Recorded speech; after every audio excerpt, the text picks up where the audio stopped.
Hello, ladies and gentlemen. Welcome to another Friday live stream.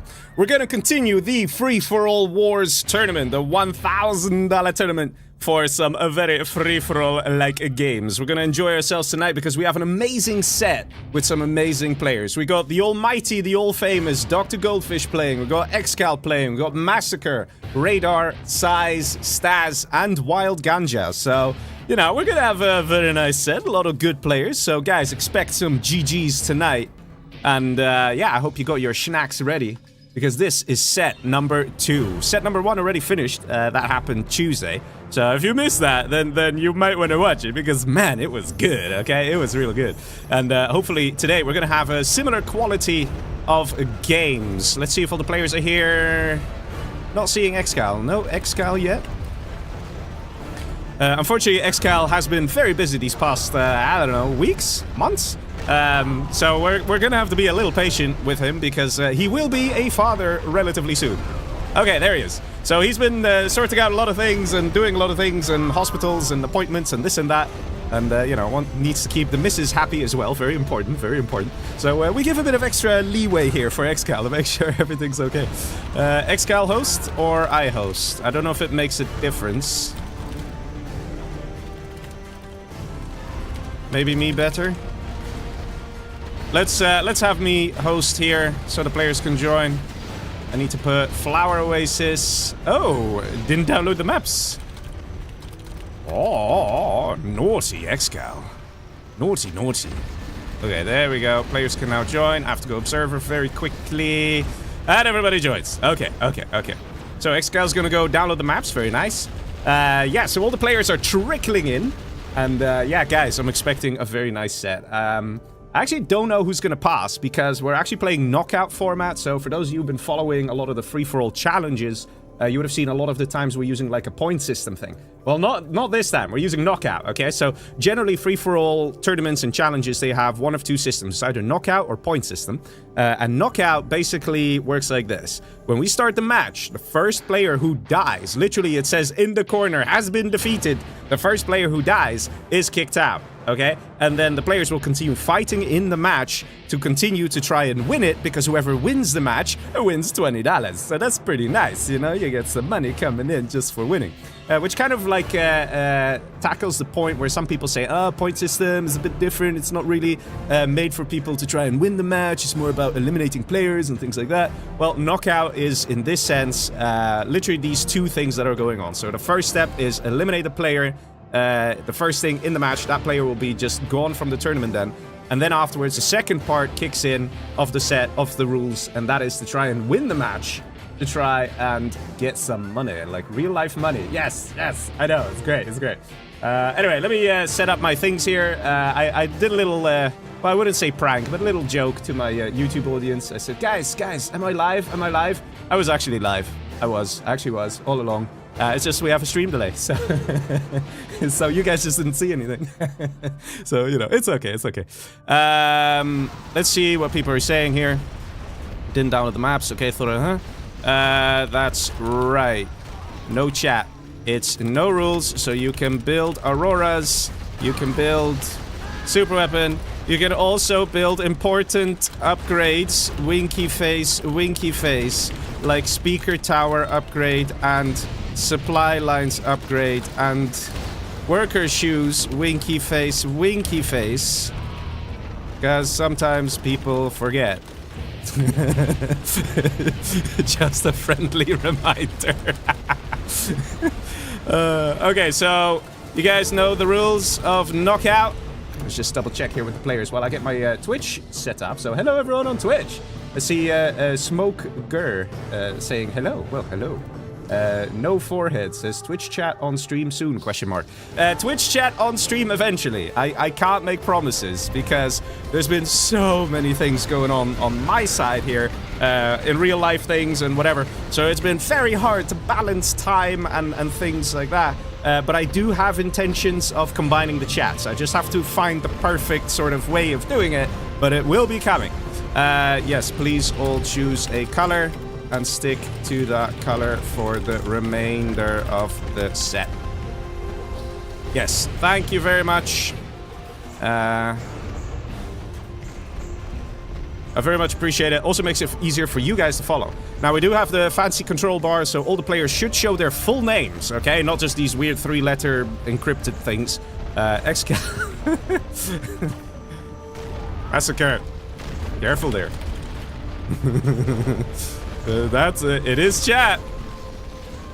And it is not allowed. You say something like that again, Massacre, you will be out. Minus $20, lol. Making it crystal clear to the players here to that it's no chat. Very clear. Okay, we're ready? Alright, I'm just gonna make sure everybody clicks accept one more time. And then we get started. Ladies and gentlemen, are you ready? Who do you think is gonna pass on to the finals? 2 people from this set will pass on to the finals, okay? Not 1, but 2. 2 people will pass on, which is very nice. Everyone can see my nickname. Very unnecessary. I am kidding. Well, dangerous jokes, man. Dangerous jokes. Everybody with the dangerous jokes. But yes, ladies and gentlemen, we are off to the first match. Yes. Yes, we are. Yes, we are. All right, here we go, ladies and gentlemen. Are you ready for the first match? We have over here a very nice and spicy nuke general for the yellow player, that is Staz. To the right of him, we have a normal China for Dr. Goldfish, who's probably not too happy about that.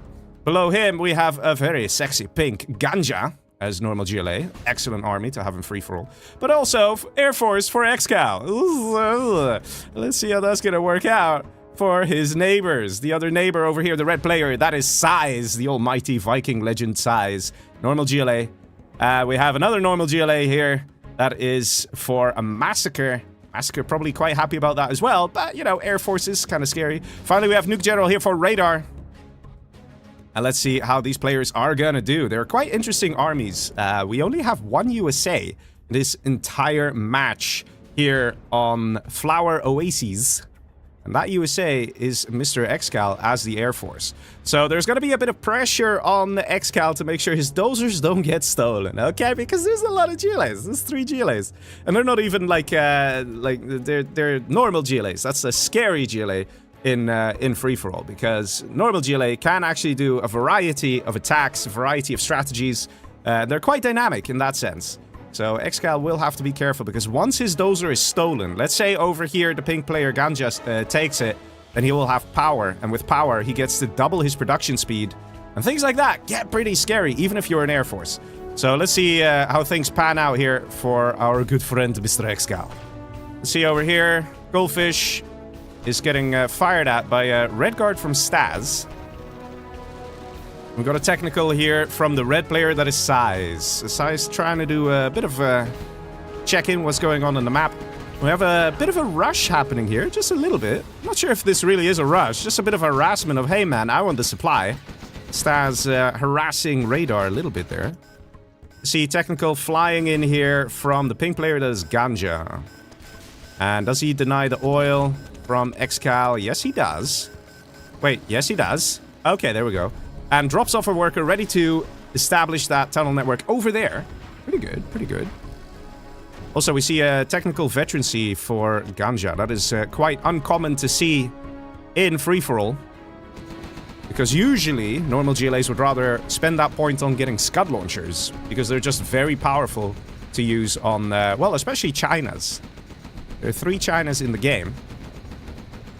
Lots of, not sure what's going on here. Nice wall of bunkers from both players. Oh! Oh, wow! Oh! Did that just happen? Did the mines just activate and kill the Gat? That is creative, to say the least.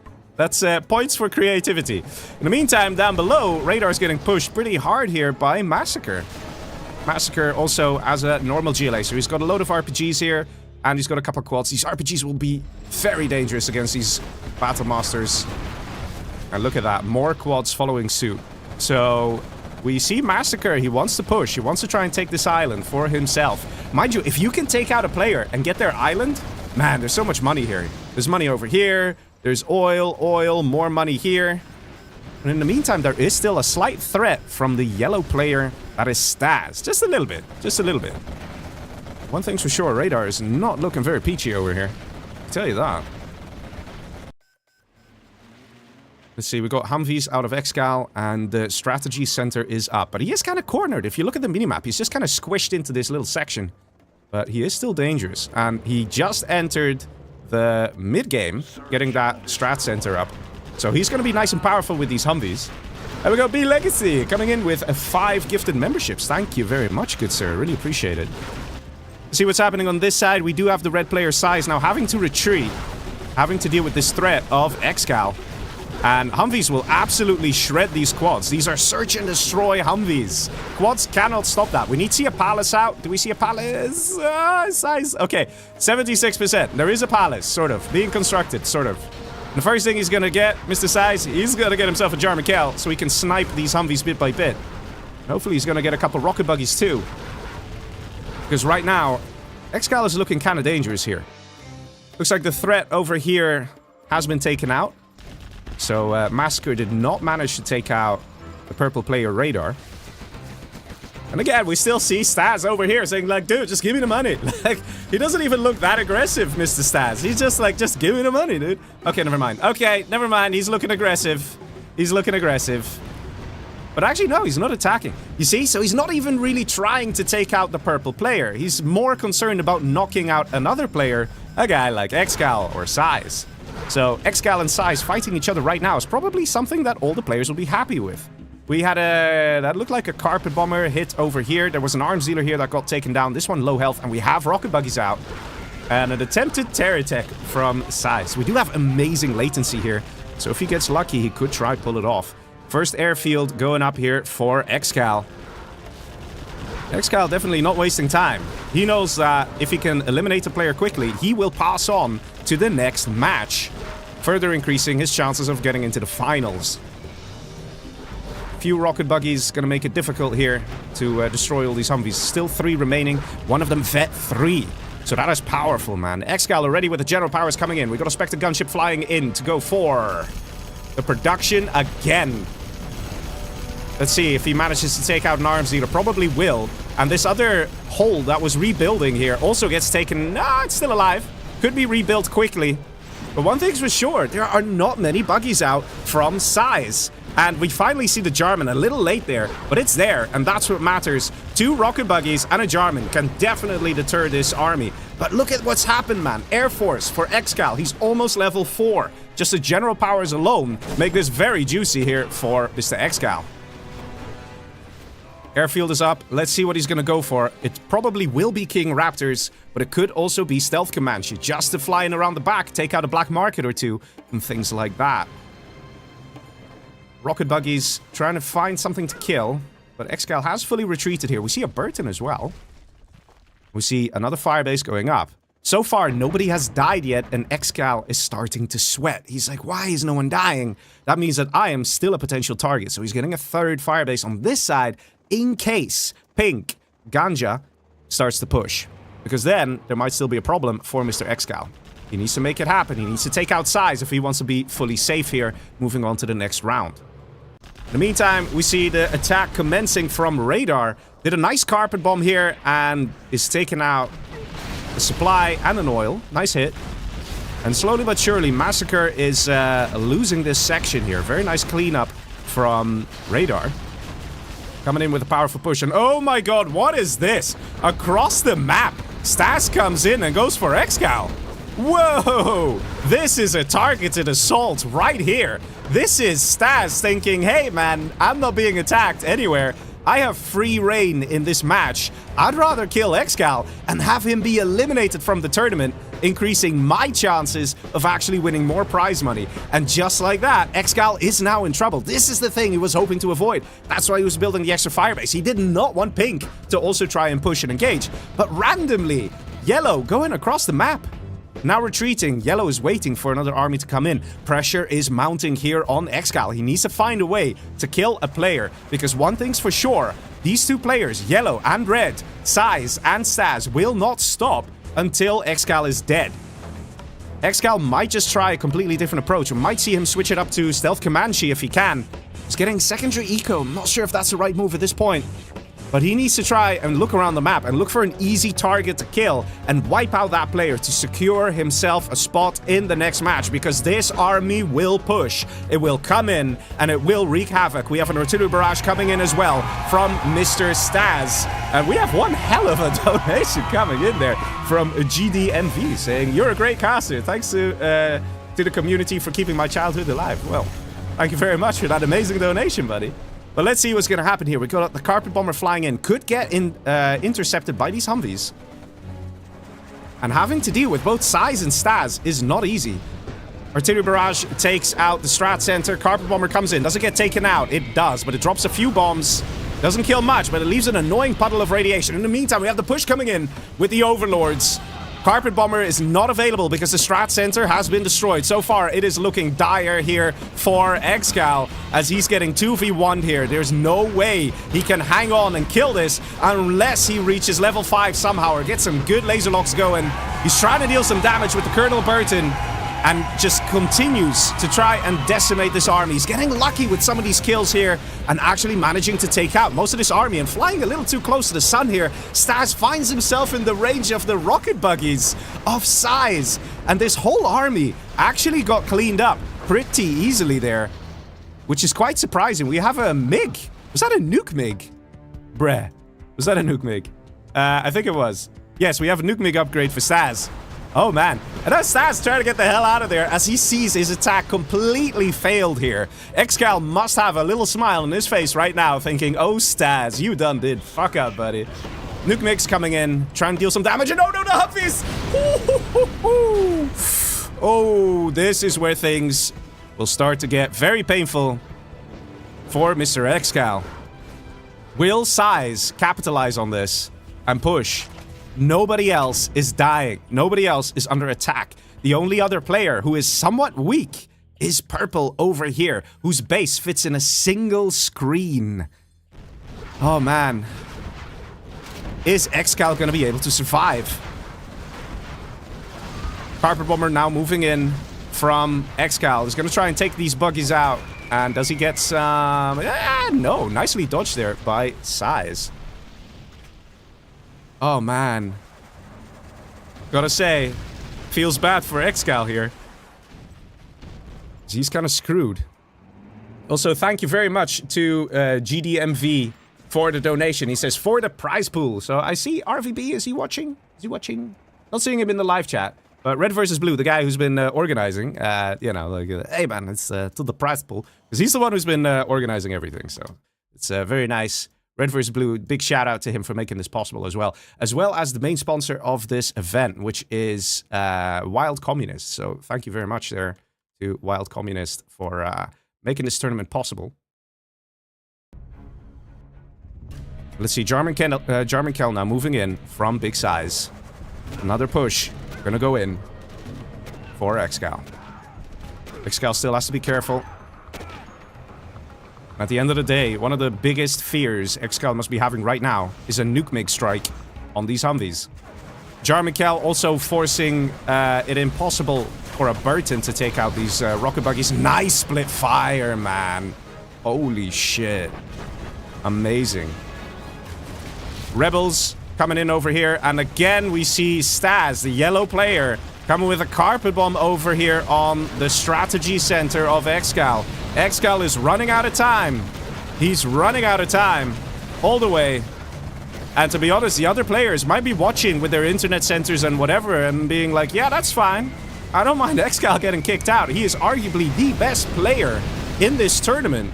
So if he can get wiped out, everybody else will breathe easy. And Staz just coming in with a calculated assassination. Coming in to first clean up what's left of the army of Size and then replacing the army of Size, ready to do an attack. This is a no-chat challenge, so Excal cannot say, WTF, why is it 2v1? Or anything like that. He just has to survive and endure and hope that somebody else dies before him. But as things stand, everybody's being peaceful. Everybody's being quiet. A10 strikes down one of the ECMs. Command Center being rebuilt in the corner there. And we see a switch into Stealth Comanche. Could it be a little too late for the Stealth Comanche? We saw an aggressive Excal attempting to take out Size. Size was one step ahead and built that palace right in time to get the rocket buggies out. He only had 2 rocket buggies, but with those rocket buggies and the Jarmen Kell, he could deter the attack of Excal. He held on, and then we saw Yellow Stas coming in with a big push. But what's happening over here? We have Dr. Goldfish being taken out here by Ganja. But Goldfish is not the kind of guy who will quit soon. There's not much time left here for Excal. It is looking rather dire. We're gonna random red dozer here. Wait a minute. Oh my god. Oh my god. Size did it. Size stole an army. Size actually did it. When have you ever seen Size steal an army? That's just not his thing, man. That's just a... Who is this? Where is Size and what have you done with him? But I'll be honest. I love it. I love it. Yes, go Size. Nice leaflet. And a few rocket pods. Comanche gonna try and clean this up. They could theoretically do it once they get the veterancy. Let's see. This guy has vet 2. And the nuke coming in with the artillery barrage. Man, Stas being absolutely ruthless here on Excal as he's wiping out the last few buildings. The only thing that Excal can do right now is hope for a miracle. But this is the command center. This is going down. There is no way he can hold. It's the last building as well for Mr. Excal, and he surrenders just like that. Gets wiped out. That was rough, man. That was rough. Wow. Targeted execution from the yellow player. That is Stas. He was left alone by Goldfish. He was left alone by Purple, by Radar. And Stas was like, well, if I'm... I understand it, though. I understand it, though. Stas was left alone.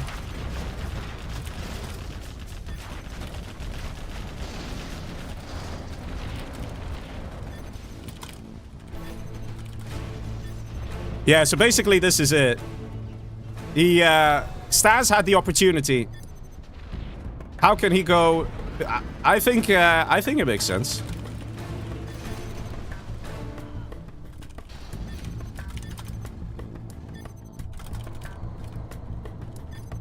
Yeah, I think Excal's a little frustrated there. I really don't blame him because he's already trying to fight Size. Imagine having to fight Size and then a giant nuke army comes in. But I definitely understand the reasoning. I definitely understand it. Size had the ability to push back against Excal because Stas came in. And Stas wanted to actually wipe out Excal. So like that, you eliminate the best player in the tournament. And if you think about that, if you can wipe out one of the strongest players, then you have a better chance of winning more money in the tournament. So I do understand it. And I think Excal knew it as well. I know he's frustrated, but seeing at how he was playing the match, he wanted to take out Size quickly. So I think Excal was aware of it. In the meantime, we've seen Goldfish here pretty much eradicated by Pink, by Mr. Ganja. Goldfish still trying to stay alive here in the middle. We also have a yellow supply here from Stas. So Stas, like, these do not belong together. Different players, different players. But yeah, Stas will probably just take out Goldfish whenever he wants. But at this point, I'm not sure who the biggest guy is. It might just be Size. We have a push coming in from Cyan, from Massacre. And he continues to attack here. Mr. Big Size with the Scud launchers as well. Lots of Scud Storms going up as well. I think Pink is going to draw in quite a bit of attention with all those Scud Storms. We're going to have to see how this is going to work out. Got a serious crash warning as well. So players need to start attacking, need to start killing. In the meantime, we see a player here, Radar, in the back. Just chilling. Trying not to make too much noise, trying not to get too much attention.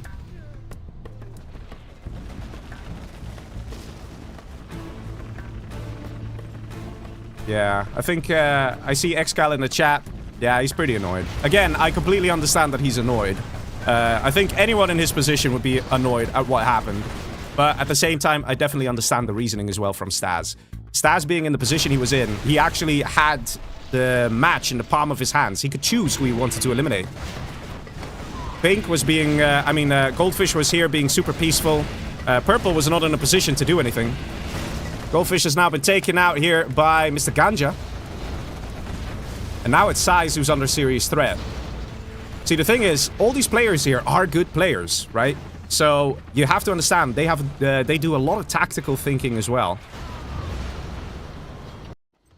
Staz now traffic jamming over here, and like I said, he might be making too much noise with those Scud Storms, and Staz responds, getting another War Factory up, moving all his nuke overlords down.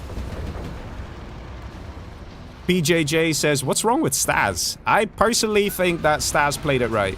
I think if a lot of players were in Staz's position, where they had complete dominance of their corner of the map, then a lot of players would do the same. I think if Excal was in the position and he could wipe out, let's say, the second best player in the tournament, he might also consider doing that. Because that's just the point of strategic thinking. You plan ahead, and Staz is thinking ahead in the tournament, not just in a single match. Like I said, it's still unfortunate what happened to Excal, though.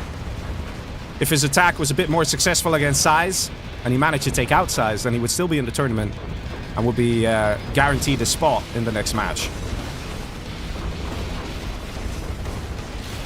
Lots of Scud Storms here, all exposed.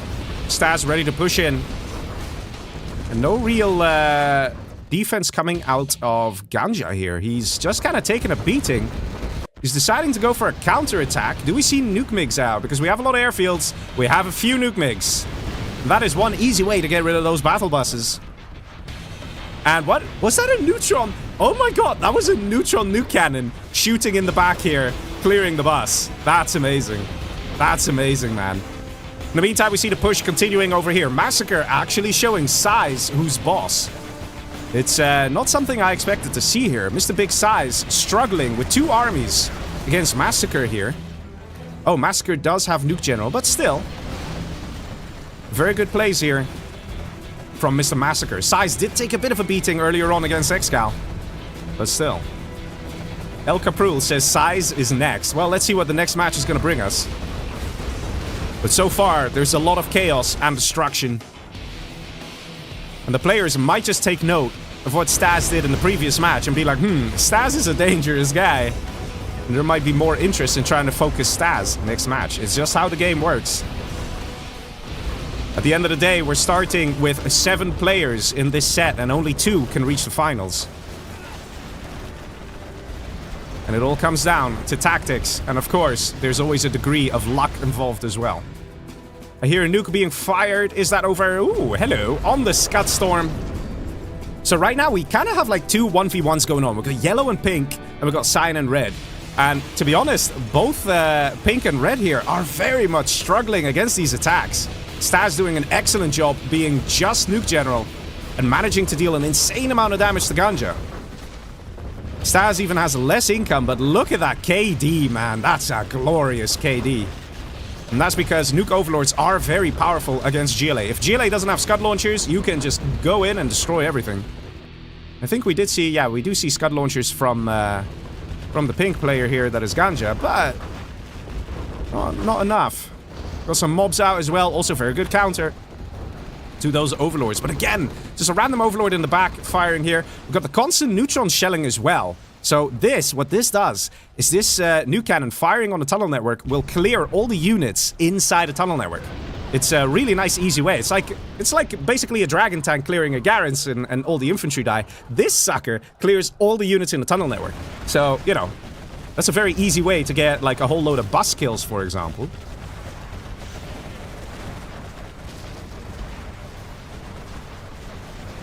Some people in the chat are saying it's unfair what happened to Excal. Like I said, I get it. I get that people feel it's unfair. But let me put it this way. It's when you get to the top players, right? The better players, the players with the experience, both in tournaments and in matches, you get this type of strategic attacking. Where in the match, you would say, dude, it's unfair what's happening in the match. And if you were to isolate this match, I would say, hands down, it's unfair, it's lame, it's like not cool. But if you look at the grander scheme of things, this is a tournament. Players will do what they can to try and get themselves in a position where they can win the most money. So in that sense, from that perspective, which is the actual true perspective, it makes a lot of sense what Staz did. I think Excal recognizes as well that he is one of the best players in this tournament. I don't think he can deny that. I don't think he can say, lol, are you kidding? I am shit. Like, I highly doubt Xcal will ever say something like that because he knows he's the best. Everybody knows it. It's kind of like the downside of being famous, I guess, but it is what it is. The only way that could be mitigated is if everybody played anonymously, but there is no real way to play anonymously. There are always tricks to find out who's who, and there's no way to find out if somebody found out. So, it's... yeah. So the anonymity is simply not there. There will always be more pressure on guys like Xcal in a free-for-all tournament because of these reasons. Someone like Goldfish, for example, might not suffer the same fate as much. Because, especially in the 1v1 scene, he's not seen as a threat. And even a guy like Massacre probably won't suffer from this. But look at Massacre right here, right now. He's obliterating Big Size. He's got 2 Scud Storms ready to fire as well. So, definitely looking like Massacre has a good chance of winning here. Gidgesbird says, mask player names next time. This is not cool. Pretty biased like this. Like I said, I disagree with you. I can only repeat myself so many times. I understand the reasoning of you guys, but guys, it's not a single match. It's a tournament. It's a set of matches. And if you want to try and win the most money, you play for that. That's just how it is. And it's because of this reason that Xcal has told me in the past that he doesn't really like free-for-all challenges too much because he's often a target, because it just makes sense for him to be a target. And also, no, it's not possible to mask player names. It's just not possible. So, you know, there's that. In the meantime, the continued assault on Mr. Big Size. And he's definitely getting obliterated here. We've got an Anthrax bomb being called in. Do we have Toxin Shells? Yes, we do. Very nice from Massacre. He's got everything ready here.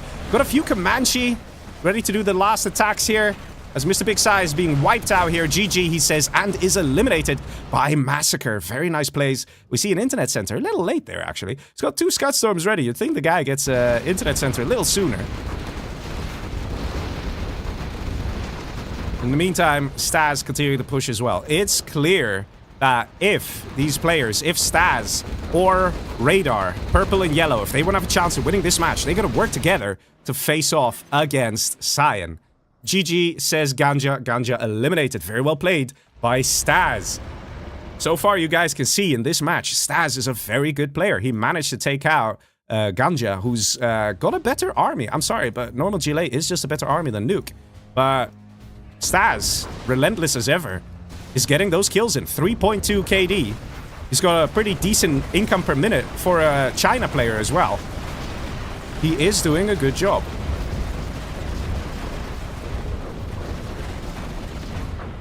And we're hearing the Scud Storms. Oh! Staz just quits out. Staz just quits out. He lost a chunk of his army. It's like, lol, this is over. Okay. Staz just quits out. Okay. I think he's like looking at the map and going like, okay, there's no way we can stop this dude. Well, good luck, Purple. We believe in you, buddy.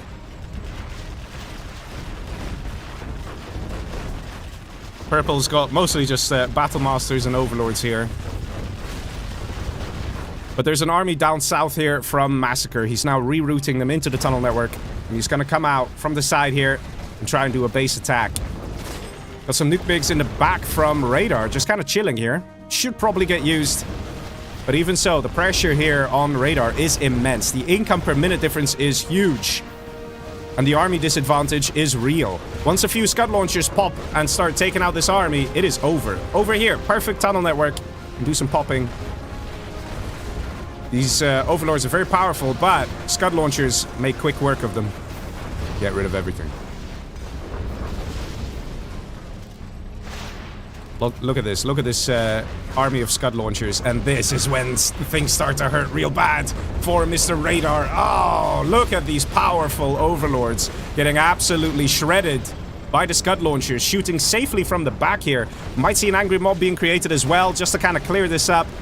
But one thing's for sure, there is not much Radar can do in this situation. He's just running out of units, he's running out of time, because Scud Storms are ready to fire in under a minute. Ah, man. What's the plan here? Scud launchers in the back, again firing at this army. And huge damage here to the overlords once again. Oh, boys. This is pretty painful here. We have another Scud Storm literally being built right here. Like Massacre doesn't care, man. Massacre knows he's won it. He just doesn't care. He's like, I'll build a Scud Storm right next to the guy's face. It would be better if he just sneak attacked in the back and just popped one worker and starts building a Scud Storm in the base. That would be the biggest sort of threat and flex. Oil getting destroyed, airfield getting destroyed. Slowly but surely, Radar is running out of stuff. The next Scud Storm for sure will be over here to try and take out some of this production. Or actually over here just to cut off the remaining income that Purple has. And in fact, it is on the income and the nuke. We do have a nice attack here. Radar did manage to squeeze into the production area of Massacre. But that's about it. It's nice, but the guy's got like 2 islands and a whole other production area over here. Scud Storm's coming in, taking out the internet center, the remaining hackers. There's still a prop center here. And now the units are popping. It's all about this counter push here from Mr. Massacre. He doesn't care, man, that there are overlords in his base. He just doesn't care. He really, really doesn't care. Mobs being created is excellent counter here because mobs are just very good. Look at that. $800 unit takes out an overlord. Very worthwhile for Mr. Massacre. Carpet Bomber coming in. Radar not giving up.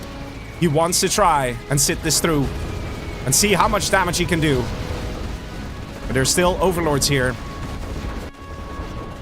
But I have to say, Radar did a lot more damage than I thought he would do. He has cleared this whole chunk of a base. All of this gone. This was fully built up before, and now that's not the case. Massacre needs to start planning ahead and rebuilding elsewhere.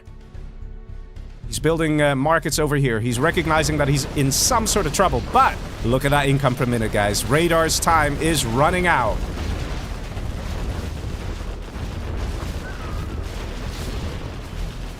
And once these overlords are dead, including this Vet 3 overlord, oh damn, then it's basically over and it's basically game for Radar. He's got almost nothing left, just a few attacking units. There we go, 1 remains. He's trying to push with the other units, kind of exposing his base. Another Scud Storm fires, this time on the last bit of production that he has. But what is production if you don't have money? It is literally useless. But let's see, that Scud Storm. Destroy everything anyway. We're going to see a sneak attack very soon to clear out that command center. And that is going to be it for Mr. Radar. He's trying to continue to do some damage. The Massacre is 2 steps ahead. He's rebuilding faster than he's dying. And even though he's lost his entire base, there already is a whole other base to take its place. Building economy, building a barracks, building more production, more units, ready to do that push. And here comes those final units ready to take out the last few buildings. Let's see, we got 1, 2, 3 buildings left, 4 buildings left. And at the same time, we see some barracks going up as well. He's going to get some angry mobs to try and defend. This is Massacre's game. We got an artillery barrage on 2 units. The desperation is kicking in for Radar. It's a bit of a shame that Staz quit out, because you can see that even though Radar looked very wounded, he's packing quite a punch. And perhaps, with the help of Staz, there could have been a shift in power. It could have been that Massacre would have died. This Overlord here is GPS scrambled, dude. What the hell, man? Let's see, 1 building destroyed. We've got the command center exposed here. Should be the prime target here of Mr. Massacre. He can actually ignore these overlords because they will not be able to do enough damage. He should just wipe out the buildings. Do we still see an internet center? Yes, we do. So we should see that this is literally everything the guy has. More units coming out from that sneak attack. Like I said, GG says Radar and quits out. And this, ladies and gentlemen, is a game that belongs to Massacre. Very well played to the man who dealt an insane amount of damage. He managed to take out Big Size, who had 2 armies. Size was wounded from the attacks from Excal. But it's still, Massacre still pulled it off to kill Big Size. Even when Size had Air Force. I mean, that is impressive. Staz was playing very well as well. He took out 2 players. But Staz looked at the size, the sheer size of Massacre's base and was like, lol, no, I am not doing this. Oh, man. That is painful, man. That is painful. Let's see, a lot of kills here for Massacre. He did a good job. Lots of kills for Radar as well. Radar definitely held his ground there. Did a good job. Took out a lot of stuff. Definitely played better than expected. And look at Stas's income. I definitely think that if he stayed in-game, he would have actually had a shot.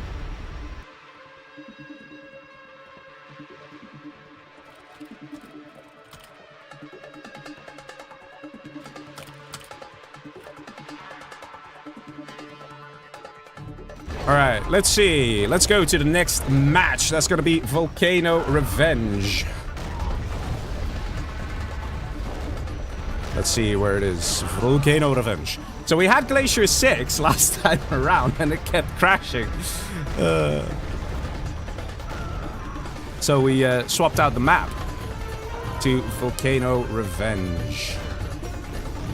Absolute Wisdom says, is this the happiest day of Massacre's life? Massacre's a good player, guys. He's a good player.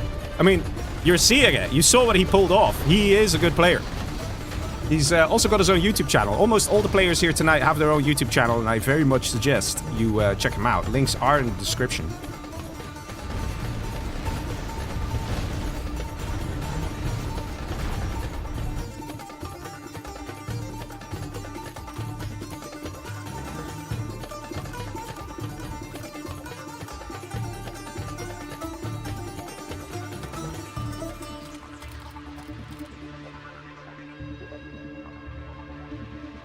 Alright, waiting for the players to trickle in. And then we'll start the next match on Volcano Revenge. Supreme Doomwhale on Twitch says, free-for-all by default is not a fair game mode. That is very true, that is very accurate. But that doesn't mean we can't enjoy the GGs, right?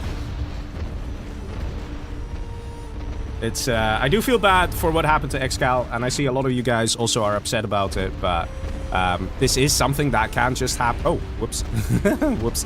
This is just something that can happen in free-for-all tournaments. And it is, in my opinion, I don't think it's a bad thing. I think it's a good thing. I think it shows the level of thinking of the players. And Excal was aware, guys. Don't be under any illusion that he did not know he was in a position where a 2v1 could happen. Because he made that first move on size. He knew there is a chance. In every match, there's a chance that he gets wiped. Because somebody is like, let's get rid of Excal first. Excal has done this many times. And that's why he struggles the most. But let's be honest. If you're gonna have a player struggle in a set, I'd rather have the strongest player in the set struggle, and as opposed to the weakest, right? It's more fun to see that, in my opinion, than the alternative.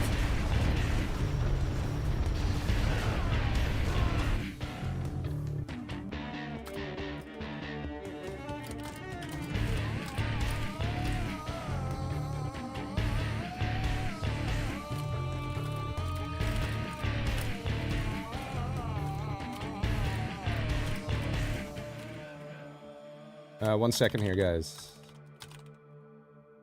All right, here we go. Ganja has joined. And we move on to the next match.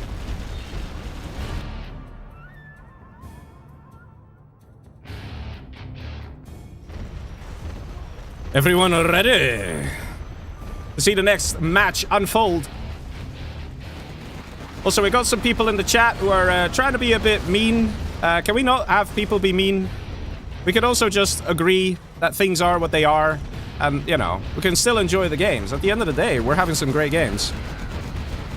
If I see people being mean and just pointlessly being rude to people, then I will time you out. This is your only warning. Because after the timeout comes the ban hammer. At the end of the day, we're gonna be here and enjoy some great games. So let's see what the next match has to offer. I see some Chinas. Ooh, China's always very spicy. All right, ladies and gentlemen, we have over here a very sad goldfish as he is China again. Oh, man. On the right, we have Size as a tank general. Down below him, we have Demolition General for a Big Ganja. Down below, we have the purple player Radar as normal USA. On the left, we have Cyan for Massacre, also tank general. And we have a super weapon general for Stas. The map here is Volcano Revenge. I wonder why it's called Volcano Revenge. Okay, fine. Okay, bad joke. Bad joke. Okay, I stop. But the guy I am most curious about in this match has to be Mr. Staz, the yellow player who is super up in general, because he is USA. He can scan. He can see who he's next to. Over here, we got a spy drone from the purple player as well, Radar. So he scans and like, oh lol, it's a tank general. Good, I build the EMP Patriot. And like that, he's nice and safe. Sort of, because if a tank general knows what to do, they can mitigate one EMP Patriot and take it out, or go around it, or find a way, because there are little entrances, little ways that you can sneak past and get into the base of the super weapon general. And if the super weapon general is a little too greedy, which looks like we might have the case here, because we've got both oils and supply here for the super weapon general, no war factory, then there's a bit of a risk happening there. And we could see someone like Massacre or even Goldfish push and take it out. XD says Staz. Even Staz is laughing. Like, lol, this guy's normal China again. Looks like Goldfish is rushing to the right-hand side and finds himself a big size, who, of course, gets vetted Battlemaster tanks. We do see the general promotion here selected by size. So he gets Vet 2 from start as opposed to Vet 1. We do see this Battlemaster trying to be a bit annoying, trying to chase some dozers. Ish? Yes? No? Okay, I guess not. Goldfish choosing to let the dozer live. And Goldfish is not a 1 versus 1 player, so right here things are looking a bit spicy for him because Size is a 1 versus 1 player, so he will be better at the 1v1 strats. Down below, let's see what's happening here. We have a big rush attack here from the pink player, that is Ganja. And is that the last dozer in this Chinook? Because that Chinook is flying away rather awkwardly. No, we have another dozer over here, but one thing's for sure, Radar is now under attack. I'm gonna have to see what happens here. Flamers coming in. Goldfish is running out of time. He's got a dozer here on standby, but what does Goldfish actually have? A bit unfortunate with the army luck, but he is actually randomly building a barracks in the base here of Pink, of Ganja. Very interesting. I'm not sure if Ganja will allow that. Ganja might just kill him. But the strategy of Goldfish is survival. Goldfish is one of those guys who's very good at survival. So there is that.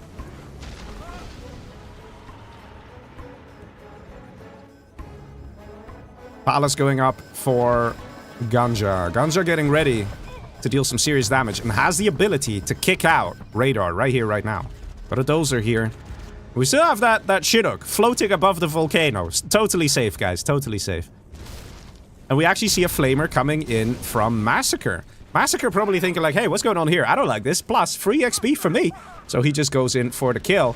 And we literally have a swapping of the dozer. So Goldfish is over here with his dozer. Radar's over here with his dozer. But Size doesn't care. Size is having none of it. He's just sending in the Battlemaster. He's like, lol, I'll just kill this. Free XP.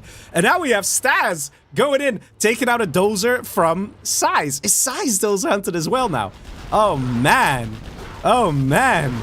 Is Size doing the exact same thing he was doing in the previous match, where he's like looking for the next best player, and it's like, I'll just go for that guy. Because let's be honest, Size probably is the next best player in this set. So are we seeing literally this targeted assassination coming in from Mr. Staz, where he's choosing who to go for? Because again, he's being left alone on this side. He's being left alone on this side. He has that freedom to move. Probably for you people in the chat, Staz is quickly turning into some James Bond villain, right? As he's gently petting his cat and has like a scar over his eye, right? But let's be honest, I get it. It makes sense. There's still a Goldfish dozer over here. Goldfish trying to capture an oil, trying to stay in this. Not entirely sure what's going to happen here, because Ganja is not taking kindly to this suggestion from Goldfish, saying, hey man, how about I get a bit of money? That is a dozer kill. Not much left here for Goldfish. Goldfish has no money. He's got no dozer. He's got one production building and sells it off. So it looks like it's actually going to be Goldfish who's going to be eliminated here in this challenge. Wait, what? He sold the building, but he's still okay. Lol. But he has no money, though. GG says Radar, and it's Radar who dies first. Goldfish escaping death. He can still build a red guard, and he just queued it. There are oils available. He's technically still in this. He has the ability to build. He has the ability to get money. Whereas Radar actually got wiped here by Ganja. So it is possible. It is possible. Staz ready with an army here. Kill coming in with a donation. Seeing Radar give Massacre a hard time seems like an example of it ain't over till it's over. Massacre definitely had it harder than he thought. Yeah, for sure, man, for sure. Goldfish surrenders as he sees he has no chance, no choice.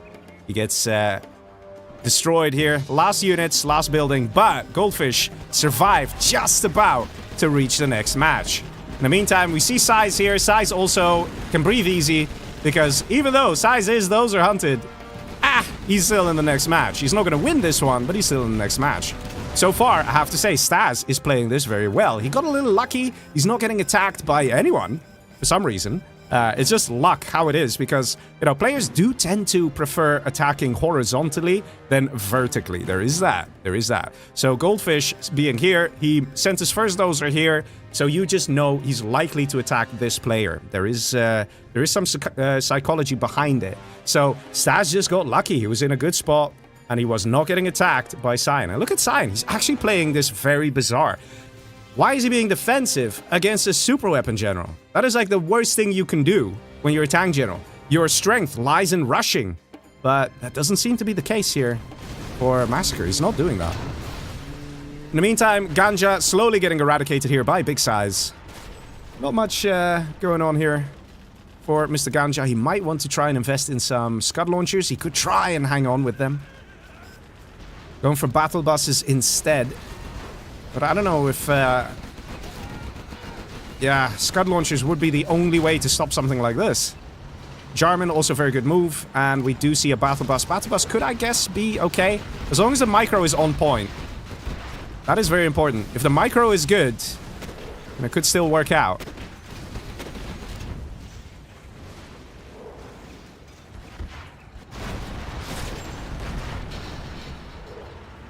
Lots of dragon tanks here. This German has to work overtime. There's no way he can clear all these units.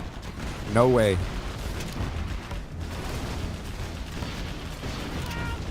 Ganja running out of space. He's close to level 3. So if he builds a command center, he can call a rebel ambush. And in the meantime, the assault has begun. The assault of Stas. The inevitable assault. Because Massacre was choosing to be passive and not attack. Do we see any alphas? I think we did see an alpha explosion here, so the alpha must have gotten taken out. But strange plays, for sure, out of Massacre here. In the previous match, he was a god. But in this match, not entirely sure what happened. He's also not microing the overlords. He could have easily taken out a couple Humvees there. I think he's panicking pretty hard. But one thing's for sure, Stas is dominating this match completely. He's finding little to no resistance from either side. He could literally just pick away at the units here of Massacre. And on this side, there's no attacks from Size. Size is just taking out Ganja. Maybe for the lulz? Maybe because Size knows he can't win it anyway? And Ganja, in the meantime, was probably the only person who actually could put up some resistance to Stas, but Size dealt so much damage to Ganja. Got alphas out. GG says Massacre. Yeah, it's a bit of a strange decision there from Massacre. Maybe he didn't realize it was a super weapon general. Maybe he thought it was a normal USA. But I mean, the EMP Patriot is kind of like a giveaway. Like, hey, it's a super weapon. So Massacre did mess that up a little bit. Maybe he's just not that comfortable playing as tank general. Some players will be better with some generals compared to others. It could be that Massacre is more a GLA kind of guy. The attempts of the demo bikes to try and take out individual units here and there, but look at this, man. Look at this. It's over, man. It's over. If you combine the income of Ganja and Size, it's still nowhere close to the income of Stas. Stas is level 4. Size just quits out. He knows it, man. This is a very, very quick, very aggressive match where somehow Stas is just the luckiest man alive. Honestly, man. He's so lucky. He's so lucky. He's just not getting attacked. Look at this. Look at the army he has. You know, he's got a KD of 2. Are there snipers? There are snipers. I mean, this is it. This is it. Rebel ambush on this, and that's all that Ganja can do. That's all he can do. There it is. Rebel ambush. And that's it. It's a game that belongs to Stas. And this is a thing with free-for-all as well, which Supreme Doom Whale pointed out in Twitch. And he even said it like, no, I didn't mean it like, oh, free-for-all is lame. He's just like, it's just not a fair game type. Like, he didn't mean it in a bad way, just as a statement. And I agree. Yes, there are, of course, going to be elements of luck. And even in the last set that we had on Tuesday, we saw some huge luck in one of the matches. And in this one, I would say this is huge luck for Staz. He didn't get attacked. He was the one controlling and dominating, doing whatever he wanted. And that is just how it can play out. But players will take note of Staz being so well prepared and so aggressive. And he indirectly, by winning, paints a target on his back. Because people go like, he's the guy to worry about. Staz right now has shown that he is ruthless in the first match. He's shown that he is ruthless in the second match. And guys, don't forget, in the next match, we're still gonna have Size, Massacre, Goldfish, Ganja. They will all be paying attention to this. So basically, the thing that got Excal kicked out so early on, of him being such a threat, I'm not sure about these plays from Staz, because now he is starting to look like a real threat himself, drawing in a lot of attention in this set. Ganja is trying to hang on. Ganja, of course, doesn't see what we see. He doesn't have radar. He doesn't have USA intelligence. So he doesn't know what he's up against. These alphas will probably give him an idea. Alpha on the command center. Alpha's on random RPGs and actually killing the Jarman Kell as well. This will probably be the GG here. There you go. Nicely played by Staz. He kept his head cool and got himself a nice victory here. And definitely lucky. Definitely lucky. And this is the thing. Free for all, there is skill involved. There definitely is. It's not all about luck, but you cannot say that luck doesn't play a part. It definitely does. And Staz, as a good player, getting this lucky really helped him out.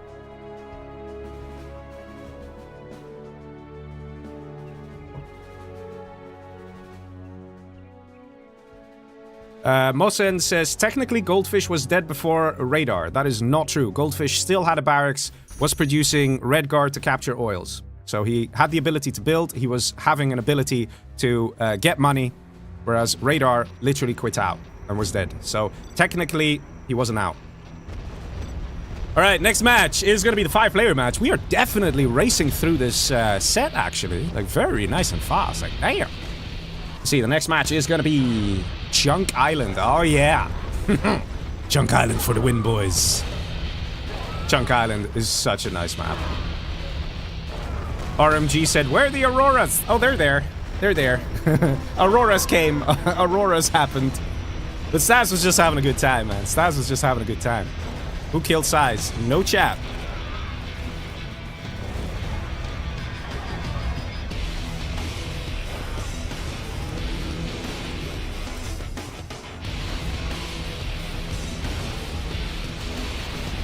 Making it very, very clear. And some of you might say, Leggy, why this serious no chat rule? Well, basically to prevent... Oh wait, I need to open another slot. Basically to prevent what happened with Excal for it to happen here, right now, in the chat lobby. You don't want these players to kind of come together and discuss things and da-da-da-da-da. Yeah, man, I said it like 10 times. Anyway.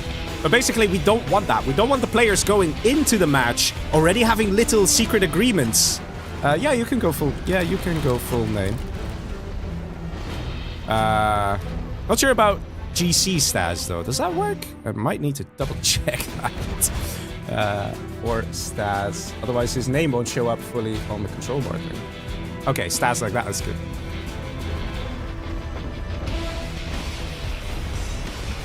Excal says, if everyone changes PC name and gets a new nickname each map, it can work. No, it still can't. Like, there are still ways. Listen, man, Leggy knows his ways, okay? If I ever partake in an anonymous free-for-all challenge, I can still, if I want to, I can still find out exactly who's who. There are like 4 different ways, and you can close off 3, but there will always be that one way. It's, you know. Plus, I'll be honest, if people play fully anonymously, there are still going to be people, you know, forwarding information saying, oh yeah, I managed to find and prove that this player is this player, and people say it in Discord chat to the actual competing players. In short, there's no way to do it unless you are literally at a LAN event and you set up completely new PCs and change the names of the PCs every time and blah, blah, blah, blah, blah. And then, and only then, is it possible. And let's just say there is actually a LAN event coming in October. So, you know, we might be able to pull that one off. Maybe, maybe. But anyway, guys, I think we've exhausted this topic, if you don't mind. We've spoken about it for the past, let me check my time here, 40 freaking minutes. So yes, we get it, all right? It is how it is. But that doesn't mean we can't enjoy the good games, guys. That doesn't mean we can't enjoy the good games. The strategies are as they are, and all the players who join a free-for-all tournament understand these risks. They do. They understand it. XCal's a bit annoyed, but he understood the risk when he joined. He knows it. He's a cool guy. He will probably say, yeah, okay, I kind of knew that there was a chance that would happen. But at the end of the day, we're still getting great games, and there's still chances. There's still elements of luck. For example, in the previous match, Stas didn't really get attacked. That could still happen to a guy like XCal. If he's surrounded by GLAs or Chinas, like what happened with Stas, he could just totally balloon and still get big and take out a player. Like, there are many things that can happen in free-for-all, and that kind of makes it more fun as well, more dynamic. Size! He's having his bathroom break, guys. Yeah. Stas definitely having a good time here. Yeah. I expect Size back any minute. Question mark would be nice. Hell yeah in Twitch chat says, is this Steam? Technically, believe it or not, this is my original CD game installation that I patched up. But yeah, you can use Steam, you can use the first decade, you can use CDs, DVDs, the official stuff, you can use the Steam version, the EA app version. If you still have the original Origin working, you can use Origin. All of them are compatible as long as you use Gen Patcher. So I'm on my CD version, I'm compatible with some of these players who will be on Steam, some of these players who will be on the EA app. So that is just basically what it comes down to. Our man in YouTube chat says, why no Vivid? Well, I don't know why there's no Vivid. Probably because he couldn't make it, because we checked in with everyone. And when I say we, I mean mostly just Red versus Blue, man. Oh, Red versus Blue already answered. He says he's busy. Yeah, yeah. XCal, man. Cool it, man. Alright, we get it. But it's done now, okay? It's done. Alright, let's go to the next match. Let's do it. Ladies and gentlemen, are you ready? Let's do it, let's do it. 5-player match, ladies and gentlemen, here we go. Ooh. Alright, not too bad. And we actually have Massacre not loading. Haha. That is a little unfortunate. That also means we're gonna have to re-roll the armies here. Firearm says, of course it's a Steam version. Oh, no, I'm on CDs, dude. I'm old school, okay? XCal, careful there. You're going close to a timeout there, buddy. Enough, enough, enough. We've heard you. We've understood your point. But please, don't push it too far. Don't push it too far, man.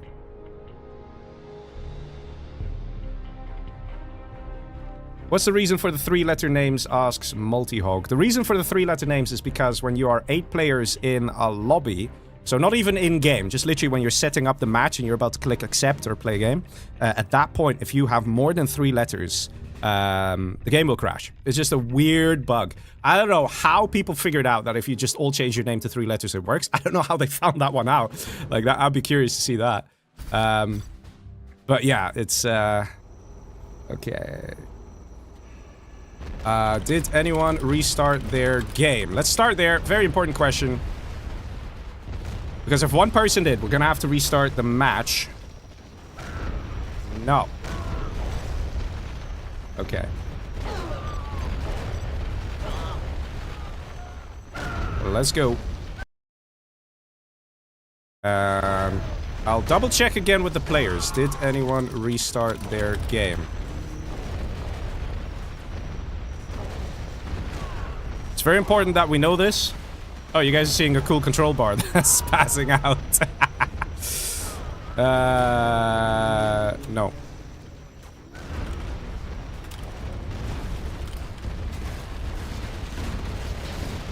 Ah, okay. Then yes, restart your game. So basically, If one person restarts their game, everybody has to restart their game. And that's because we want to avoid the mismatches. Very important, yes. Okay. So we fire up the game once again. Challenge everything.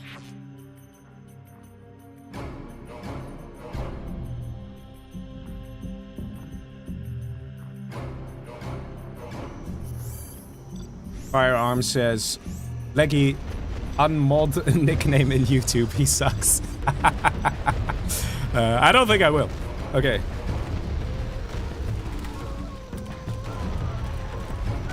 Let me double check here with the players. We want to be absolutely sure, because if somebody didn't restart their game, then we have a significantly higher chance of mismatches, which would be a real shame.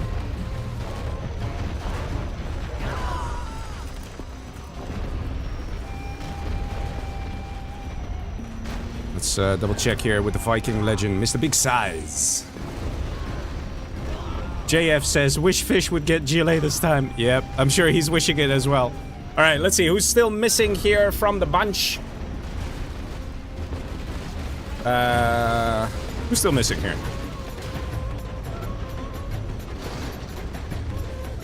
Massacre's here. Stas. Wild Ganja.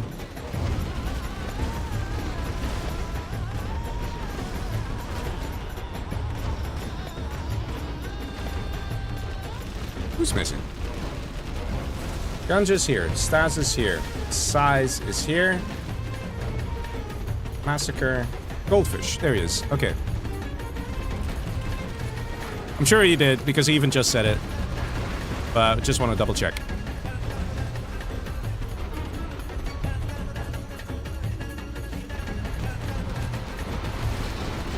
Alright. Ladies and gentlemen, let's hop into the next match. Everybody restarted their game, so it is very nice and clean. Very nice and juicy. Less chances of crashes, less chances of mismatches. The way we like it.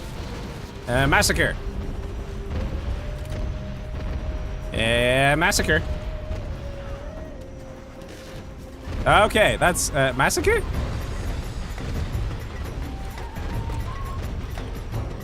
I think he's having some connection issues, because he also didn't load. I was not in. Yes, okay, that's fine. Let's go. Ladies and gentlemen, are you ready?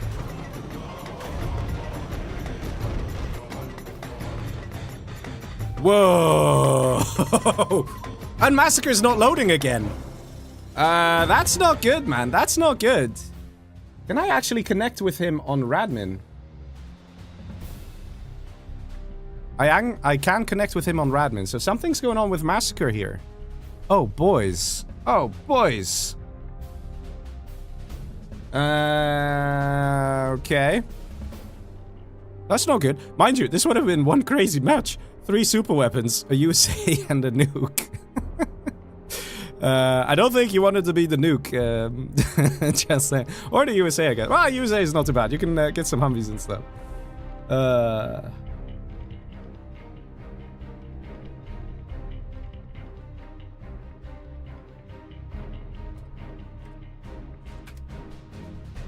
Okay, it looks like we might have a bit of an issue here. Not entirely sure how to proceed here. I'll try a 1v1 with me and Massacre just as a quick test.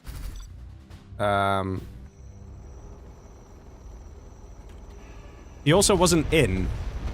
We could try a different host.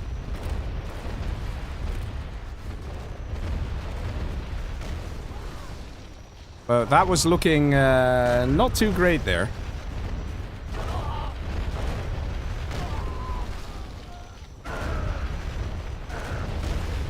And we're not seeing Massacre. Massacre gone? I mean, something's wrong here with Massacre. That's for sure. That's for sure. Oh, he's writing in the chat. He says, I'm not loading.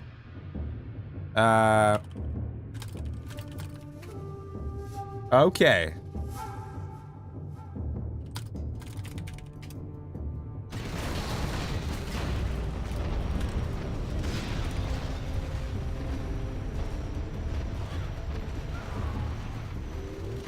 You see him.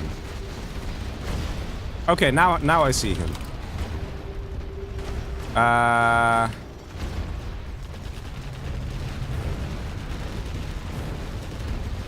Let's have him restart his Radmin to be on the safe side. Okay. And we try again. Maybe we just try fast.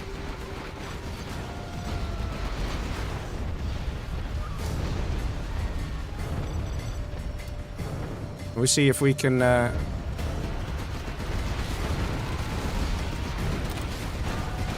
Yeah.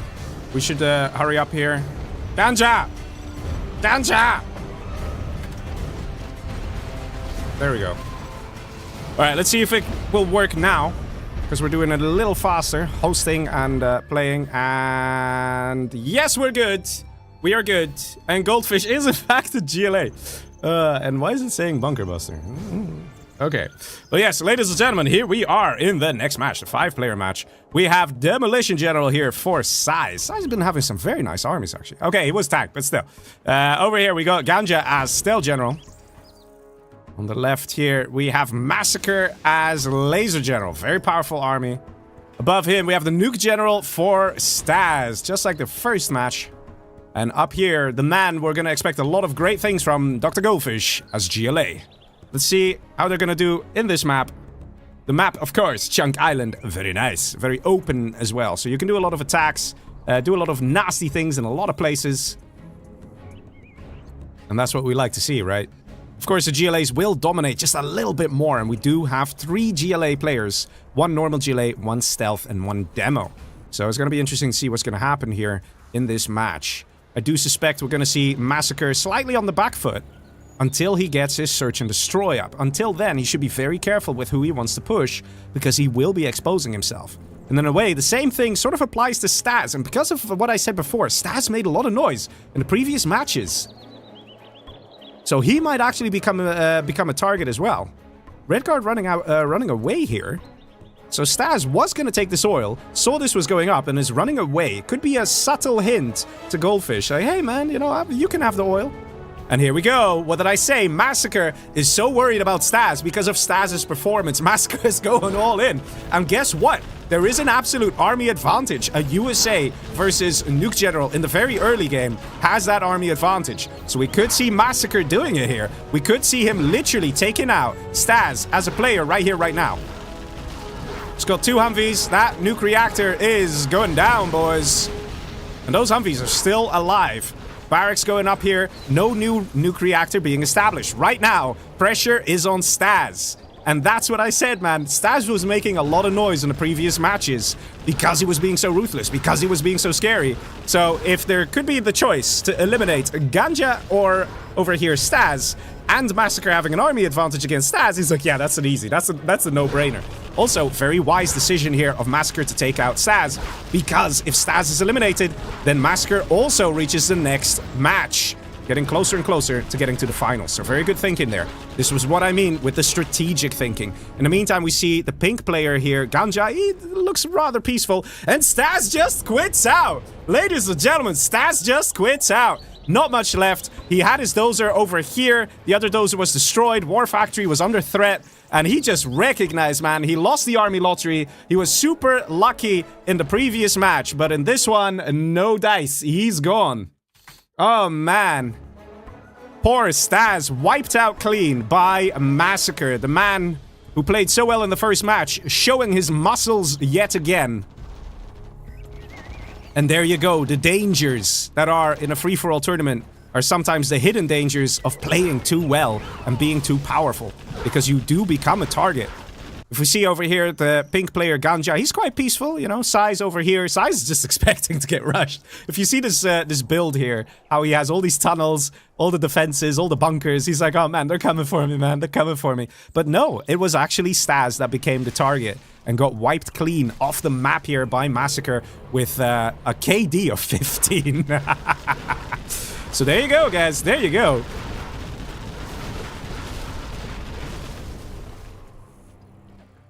I'll be honest, I expected to see maybe a little bit of a push from Ganja, but Ganja's playing it for the long game. I think he wants to try and get the victory Don't even see the oil capture. We don't even see the second supply. It was an all-out rush for Massacre. Very risky, and it totally paid off. And now he's got himself a second island. And with nobody else having being a USA, there's no easy way for anyone to realize that it's gonna be Massacre who's on 2 islands. Okay, Goldfish will probably figure it out. When he's like, hey, was there always a silent player here? Thought it was a different color.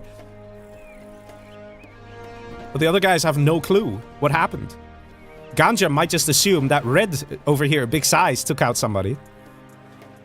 But everybody can breathe easy because they know that Stas has been eliminated.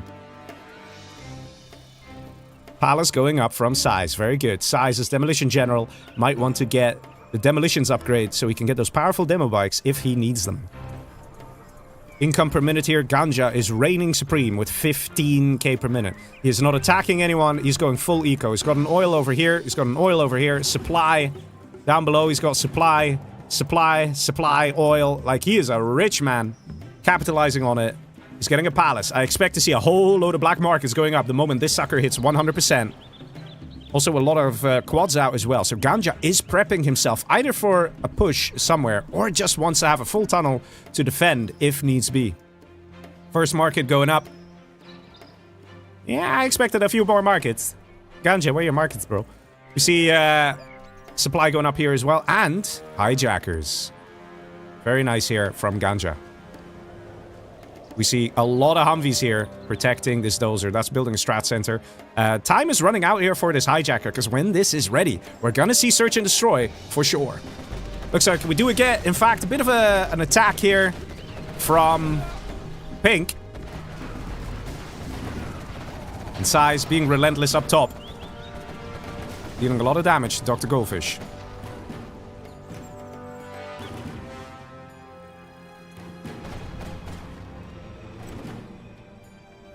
See a slight retreat here with the units. Maybe he was just trying to shoo away the Humvees from the dozer so he could capture it. So far, we're not seeing Dr. Goldfish really getting himself established in these matches. He was China twice before. That is very painful. This time as normal GLA, he's having a hard time. He's placing a beacon. He's saying, playing bad. Aw, poor fish, man. He's having a hard time. In the meantime, we do see Ganja kicking it up a notch, getting those rocket buggies. Right now, Massacre in a bit of trouble. But you see, oh, an attempted hijacker, but got taken out. Nicely done by Massacre. Big quad attack here. So it's actually Ganja who's gearing up for that match victory. Size has been doing well, taking all this base. We see Marauders out of Goldfish. Goldfish just stuck in the corner here, and he's got a bit of cash here. He's trying to expand. Probably a good move, because he needs something. He needs something.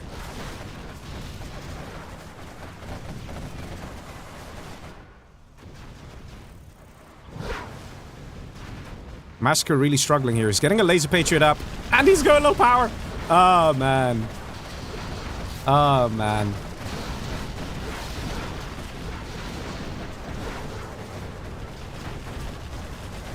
Lots of missile defenders here, but also quite a few quads. So this is going to be a difficult engagement. Can Massacre hold? Jarman Kell, excellent move here from Ganja.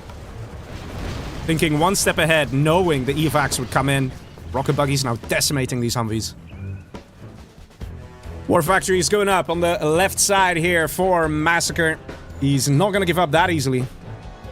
Nor should he. You see an oil in the back, still belonging to Goldfish. So Goldfish isn't out, not yet. We see Saboteurs out of Goldfish here. He might just want to go into the supply and steal some money from Size. He has to be careful, though. Is that what we're going to see? This is very rare to see in online matches, but this is something that works. Look at his money. Oof. There we go. Stealing 1,000 from Size. It's actually a very powerful move to do in a 1v1, because you steal 1,000 from the enemy and you gain 1,000. So that is 2,000 difference. However, these guys cost 800 each. So if one of these guys gets shot down, yeah, it's pretty painful again. So, you know. Rocket buggies dealing good damage. Ganja, slowly but surely, breaking through and taking out these defenses and these units of Massacre. Ganja also just enjoying life here. He's got 13k per minute, actually matching Massacre there. And I just heard a whole load of cash steals again. Goldfish, really trying to do the cash steals. He's lost his middle expansion, and he still has an oil over here. So Goldfish is trying to stay alive in this game. And you know what might just happen? Guys, there is a chance that Size will leave Goldfish alone because of the impending dangers of Ganja. If Ganja gets Scud Storms, especially if he gets Scud Storms, Size will be aware. Size will pay attention to that, and Size will start getting worried. In the meantime, we see the reinforcements coming from the northern base of Massacre, now coming to aid down below. And this is not something that Ganja expected. He probably was like, wait, where did all these Humvees come from? Strat Center got destroyed, but... oh, wait a minute, wait a minute! Ooh, here it is, boys! Here it is! That is the Dozer capture, and Ganja getting that command center of USA. Very, very important moment right here, guys. Right here. Because the Laser General is one of the best armies to steal, no matter which GLA you are. Getting access to laser tanks, oh man, delicious. Getting access to Avengers. If you have Avengers and laser tanks, you can obliterate an army from Size, even if it has demo bikes in it. Because the laser tanks are instant hit units. You can quite easily pick these guys off. Goldfish still in trouble, though. And we're gonna see a strange power shift that's gonna happen, because Massacre is hanging on like a champ. But time's running out. There is this impending doom where Ganja, level 4 stealth general, is getting that USA tech, is gonna capitalize on it, and it's gonna become very dangerous. The question is just, will Size know? No, he will not. Nice A10 strike there, dealing some damage, and allowing these Humvees to push. Let's see what's going on in the back of the base. We have an established command center. We have Goldfish, man. He's just trying to hang on. He's like, please don't kill me. We got a double scrap Marauder, trying to deal some damage. There's a German on the scene from Size. So Size being ever so ruthless here to Dr. Goldfish. Goldfish quits out. He knows it's over. He knows that the big Size, the Viking legend, won't leave him alone. Do some push-ups. Have a coffee. You'll be fine for the next match. Because it is Dr. Goldfish, guys. He is one of the best free-for-all players out there. He has been a bit more inactive, I guess. So he just needs to find his mojo in these matches, and then we'll see some amazing plays out of him. I mean, we saw those saboteurs, right? That's always a very interesting Goldfish strat. Right now, I wonder what will happen. The strategy center went up over here. Size would have noticed that. But this is where the strat center went up. So he will know that Massacre is over here. And that means that it makes sense for Size to push against Ganja. Ganja now in that 2v1. That expected 2v1. A Scud Storm up for Size as well. We could see Ganja switching targets to Size. Size now ahead in income as well. Massacre still on the back foot, but he has to keep producing units. He has to try and keep himself safe in this game. Bassi in Twitch chat says, Laser versus Nuke in a 1v1 matchup is also considered as imbalanced. Just unlucky for Staz and smart from Massacre. I think you couldn't have summed it up better. Like, that's a very excellent description of what went down. It is, you know, in the previous match, we saw a lot of luck for Staz. Well, luck definitely faded, and he got dealt a different hand this game. But also very smart from Massacre to capitalize on it. Take the risk, take the chance, and it paid off. Size with the Scud launchers. Very good, man. He's got AP rockets as well, which will help these Scud missiles deal more damage. Let's see. Another War Factory going up here for Mr. Big Size. We've got Markets going up. Another Scud Storm, another Scud Storm. Lots of Scuds. Got a double scrap Marauder that can be captured here. That belonged to Dr. Goldfish. That got sniped by the German. Excal says, I don't think Size knows that saboteurs can go in supplies. That's a good point. It's such a rare unit. You don't see it very often.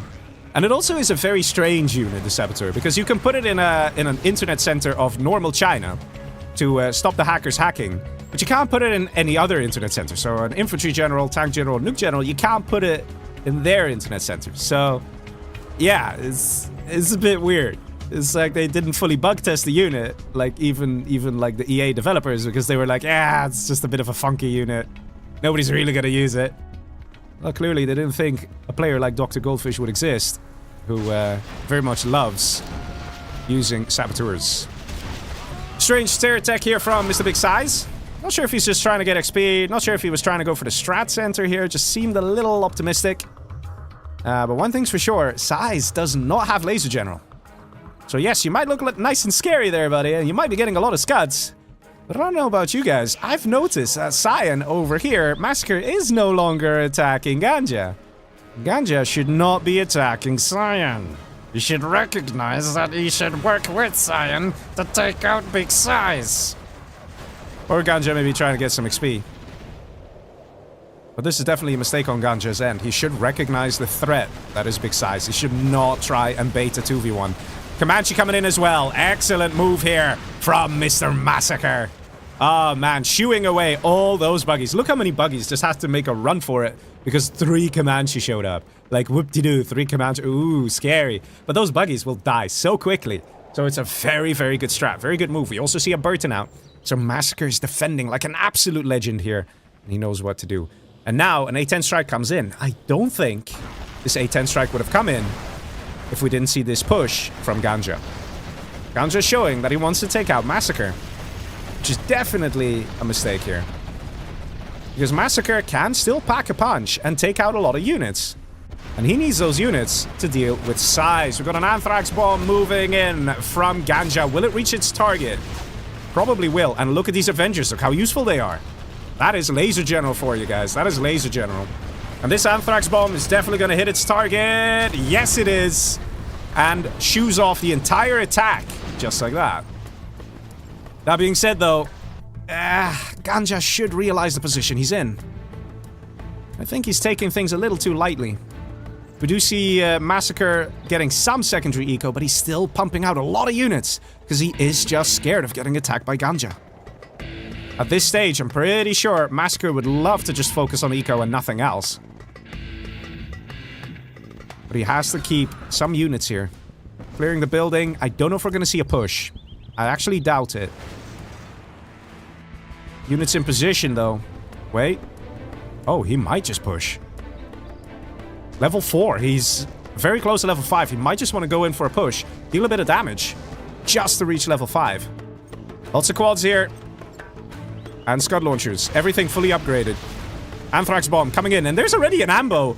Wow, man. Look at this legend. Look at Ganja. Already with the ambo. Force firing the ground. He knew the Anthrax Bomb was coming and where it would land. And no, that is not cheats. That is experience, guys. That is experience. Truly experienced players will know exactly what someone is doing and what someone's gonna do. Rocket buggies from the side here. Gonna be able to pick off a couple quads, maybe? Guess not. Scoutstorm ready to fire for Big Size. And boys, now the fireworks is coming. And in fact, look at this. We are in fact seeing Mr. Massacre going in for Mr. Big Size in the middle section. The Scudstorm's coming in. Gonna strike the strat center. Oh man, that's gonna be painful. Another Scudstorm ready to fire in 15 seconds. And this is a Demolition General Scudstorm.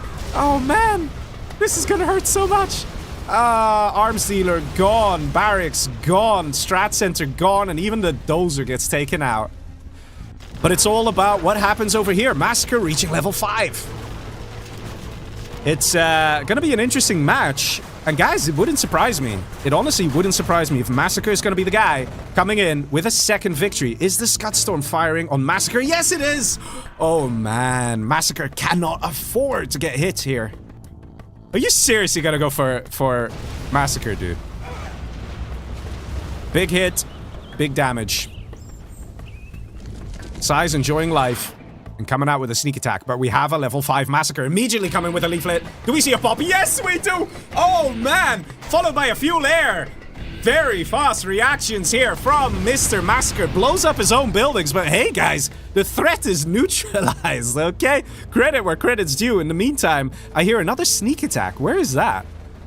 Are you actually attacking Massacre? He's your biggest ally when you have a guy who's got 3 Demolition Scudstorms. What are you doing? Ganja, man. What is this? He has to lay off the ganja and start drinking some coffee. This is not what you do, man. How is he thinking that he can beat Size? Unless he thinks, lol, I'm already dead. Let me kill Ganja. But it's like, I mean, let me kill Massacre. But it doesn't make sense because you don't get points for killing players. You don't, there's not points. It's knockout. It's about who wins. The only thing he's guaranteeing in this moment is that Size is gonna get a victory. Whereas if he tried to defend in this moment, he could try and work together with Mr. Massacre. Like, it doesn't matter if you're first or second or third place. It only matters if you win the match. That's the only thing that matters. Yeah, Massacre's like, lol, what the hell's this? Yeah, Massacre's like, what the hell, bro? What the hell?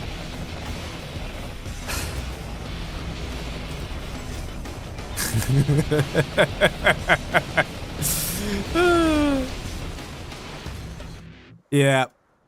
Yeah. Lol, he actually took the dozer. Well, I mean... no.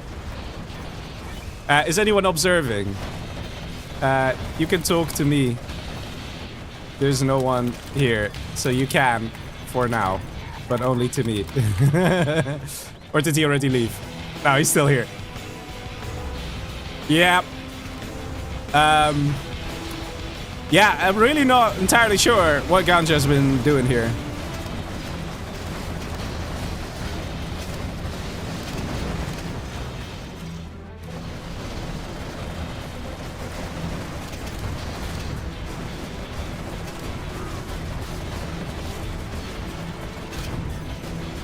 Yeah, Massacre's pretty frustrated here. He's like, man, he was attacking me. I was helping him. Red huge. How are we going to stop Red? We have to work together. And he's absolutely right.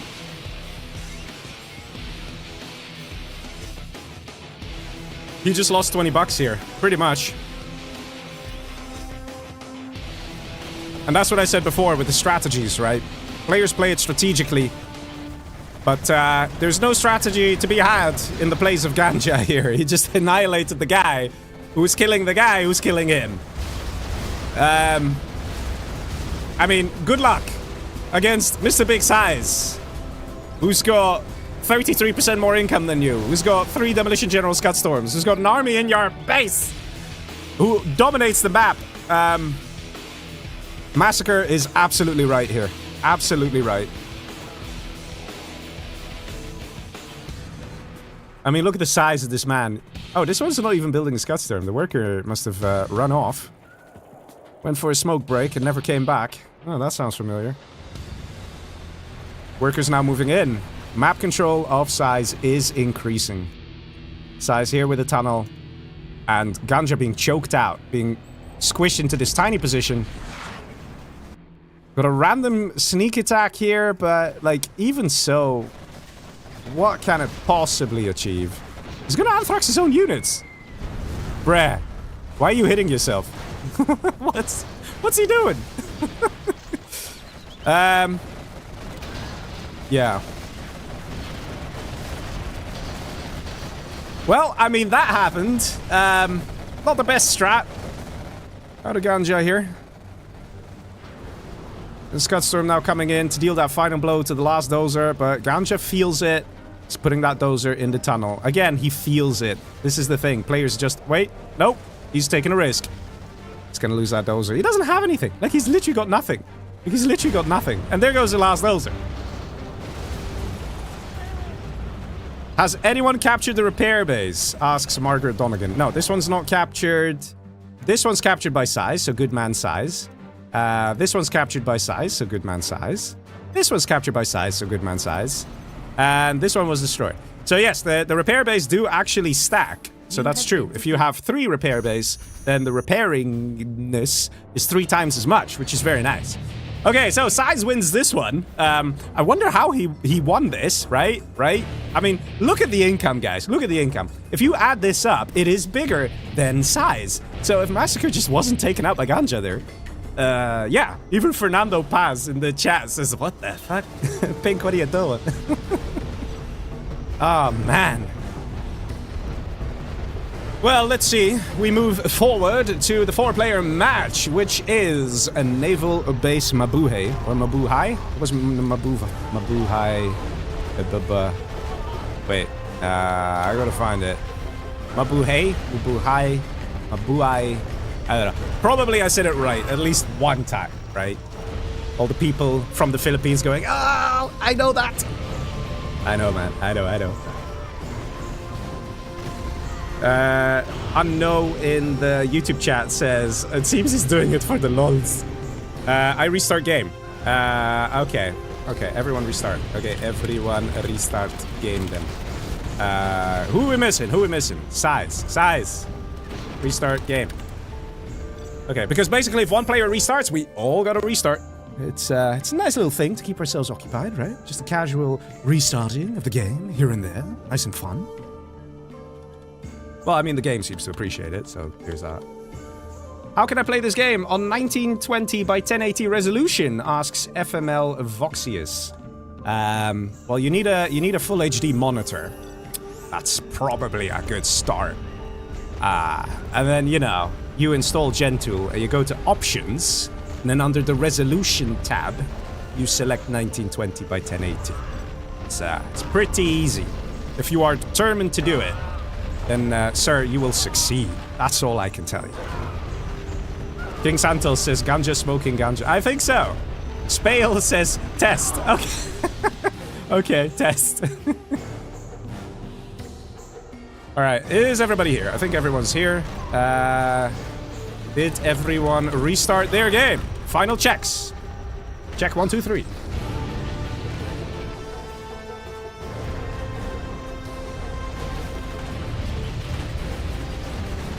Okay. We're not hearing any no's, so I guess we're good to go. Let me double check with Ganja. Ganja, did you restart your game? I don't know, sometimes I get that feeling about a particular player. I don't know, it's just a gut feeling.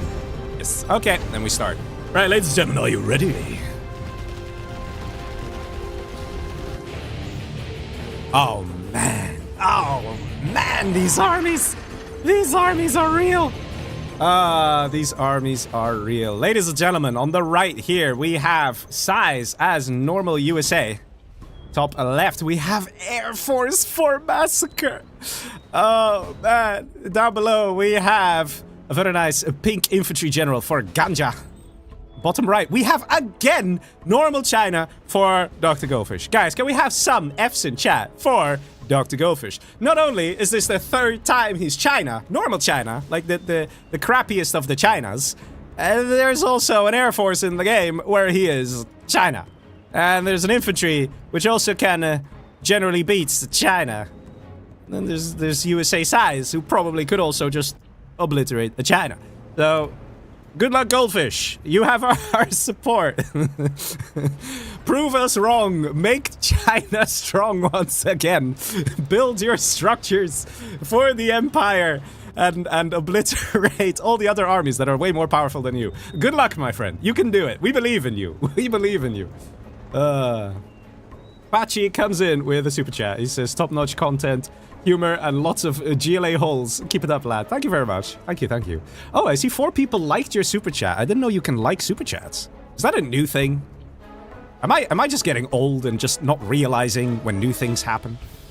Alright, let's see. Forward potential supply from Ganja. Potential. He doesn't have money yet, but he is going for a Licks. So he's gonna rush someone. Plot twist, one King Raptor can take out a Licks, but like I said before, if you guys are paying attention in the Volcano Revenge map, the 6-player map, people tend to attack horizontally, not vertically. So that doesn't mean it doesn't happen. We might see this Licks going up, but generally they go left and right, and that is exactly what's happening here as well. Oh, Dr. Goldfish, man, talking about losing that army lottery and then getting punished by an infantry helix coming in. The only thing that can stop this is a Raptor from Massacre, but he ain't gonna suicide. Wait. Ooh. Wait a minute, that's a lot of Gat tags. Goldfish just knew it. He knew it, man. He has a sixth sense. We got a massive stream delay. It is impossible for him to know what the armies are. It's impossible to know. He just was like, I'm getting a load of Gat tags. I ain't trusting this. He did sell CC, and he has one dozer over here. Looks like the other dozer may have already been destroyed. Yeah, it got taken out. And the Licks goes to Size. What is this? Oh my god, Size in trouble, man. Size in trouble. This is the same thing that we saw before, where people are like, let's get rid of the strongest player in the set, in the tournament. Size right now is that player. He is the scariest boy in the neighborhood. Also won the previous match with ease. Maybe that's why Ganja gave the victory to Size, to make him look like more of a brute than he actually is, to guarantee the other players would scratch their heads and go like, Size kind of won that kind of easily. Let's get rid of Size. It could all be part of that subconscious psychological warfare through body language of playing your game. There's no chat. Chat is not allowed. But everybody saw how big Size was in the previous match and how he had an easy time winning there. He did wipe out Goldfish, so Goldfish is going to be worried about Size. In the previous match, we saw how Size managed to take out Ganja as well as Massacre. So, could it be the long-term strats of Ganja? Could it be Ganja who is playing next level? Little psychology in there. Because let's be honest, there's no attack on Goldfish. Goldfish has lost the army lottery, but everybody sees him like that cute cuddly toy that you just want to keep around, you know? Like, yeah, it just elevates the mood, you know? Ah, normal China, so cute, it's normal China. Size, on the other hand, Size has to go. We must eliminate this man.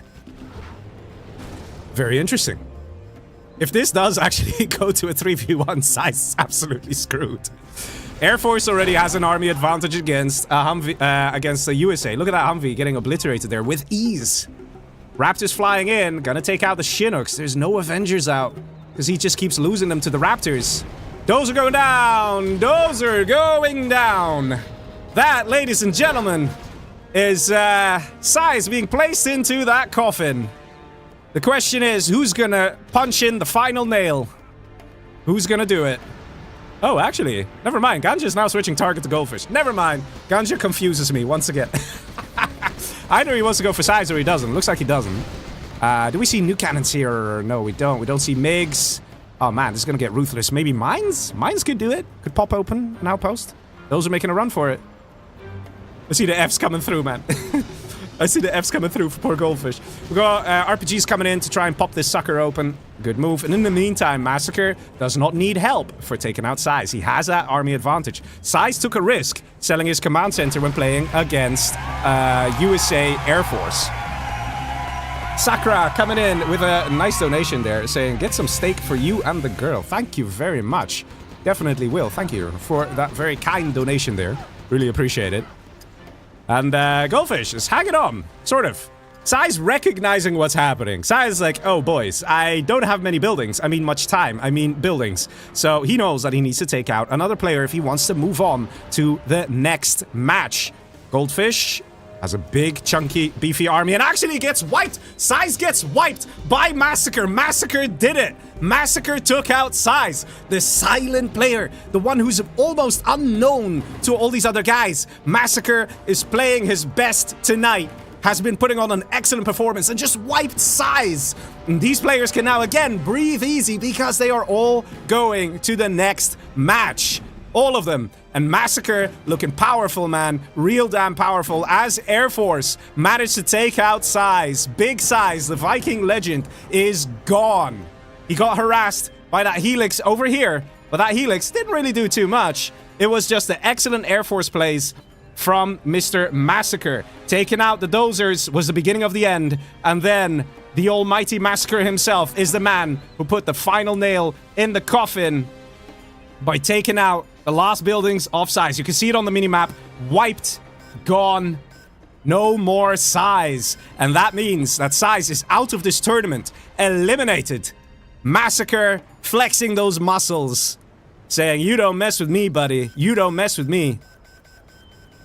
Very nice plays here. Massacre quickly expanding to the right. Quickly taking all that cash. This silent legend. Not a well-known player. And he's using that as his shield. Nobody's really targeting him. Nobody's really worried about him. But he keeps kicking ass and taking names. This is the second time we've seen him kill Size in this set. The second time. In the meantime, we do see Ganja over here with a nice army. He is kind of harassing Goldfish, but Goldfish has been defending like a champ. An absolute champ. He's still in this. He's still hanging on. In the meantime, Massacre coming in with a very nice Humvee army. Dozer exposed over here and gets taken out. That's another Dozer destroyed here. Dozer in the back can finish this off. Do we see a Raptor coming in? Yes, we do. No, we don't. Okay, no, we don't. Long distance disable with the Lotus on the Humvee. And the command center is established. He's only level 1 though, so he can't call in a carpet bomber. Not yet. Lotus gets taken out by raptors. Damn. Firestorm coming in. Goldfish, probably confused as to what's going on. He doesn't have an internet center. He doesn't see the map the way you and I can see the map. He's oh man. These goldfish strats, man. Like, sometimes you're like, yes, I need to get hackers. Sometimes you're like, nah, man, one Lotus, non-stop cash stealing. That works very well as well, and that's exactly what Goldfish is doing. Just going for cash steal after cash steal. This Lotus, at some point, will get veterancy. Because, look at this. Just in the span of, what, 20 seconds, she just stole 2k. That is pretty good. That's like the value of, what, like 6 oils or something? I don't know. It's pretty damn good, that's all I can say. If you could keep doing that. And, leeching off of Massacre is a very good idea, because Massacre is not going to notice that Lotus. He's way too busy over here. Looks like another destruction here. I think that was a barracks? Command center under threat. We have one dozer in the back here, and one dozer here in the main base. More Humvees descending upon the base of Ganja as he's trying to hang on, getting another war factory up. One thing's for sure, Goldfish is having a great time stealing all this money. Look at that, he just got another cash steal. He's getting a prop center out. Are we seeing an internet center? Yes, we are. There we go, he's starting it now. But by the time it's ready, it's too late. Ganja will be dead before that internet center has got a spy satellite.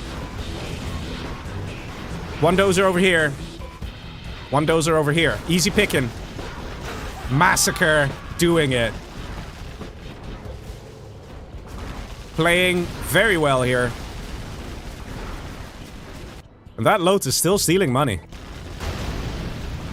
Dozer over here. He's probably going to get targeted by one of the raptors. Look at the veterancy on these raptors, man. He's playing so well here. Those are over here, almost destroyed. Last few buildings going down as well.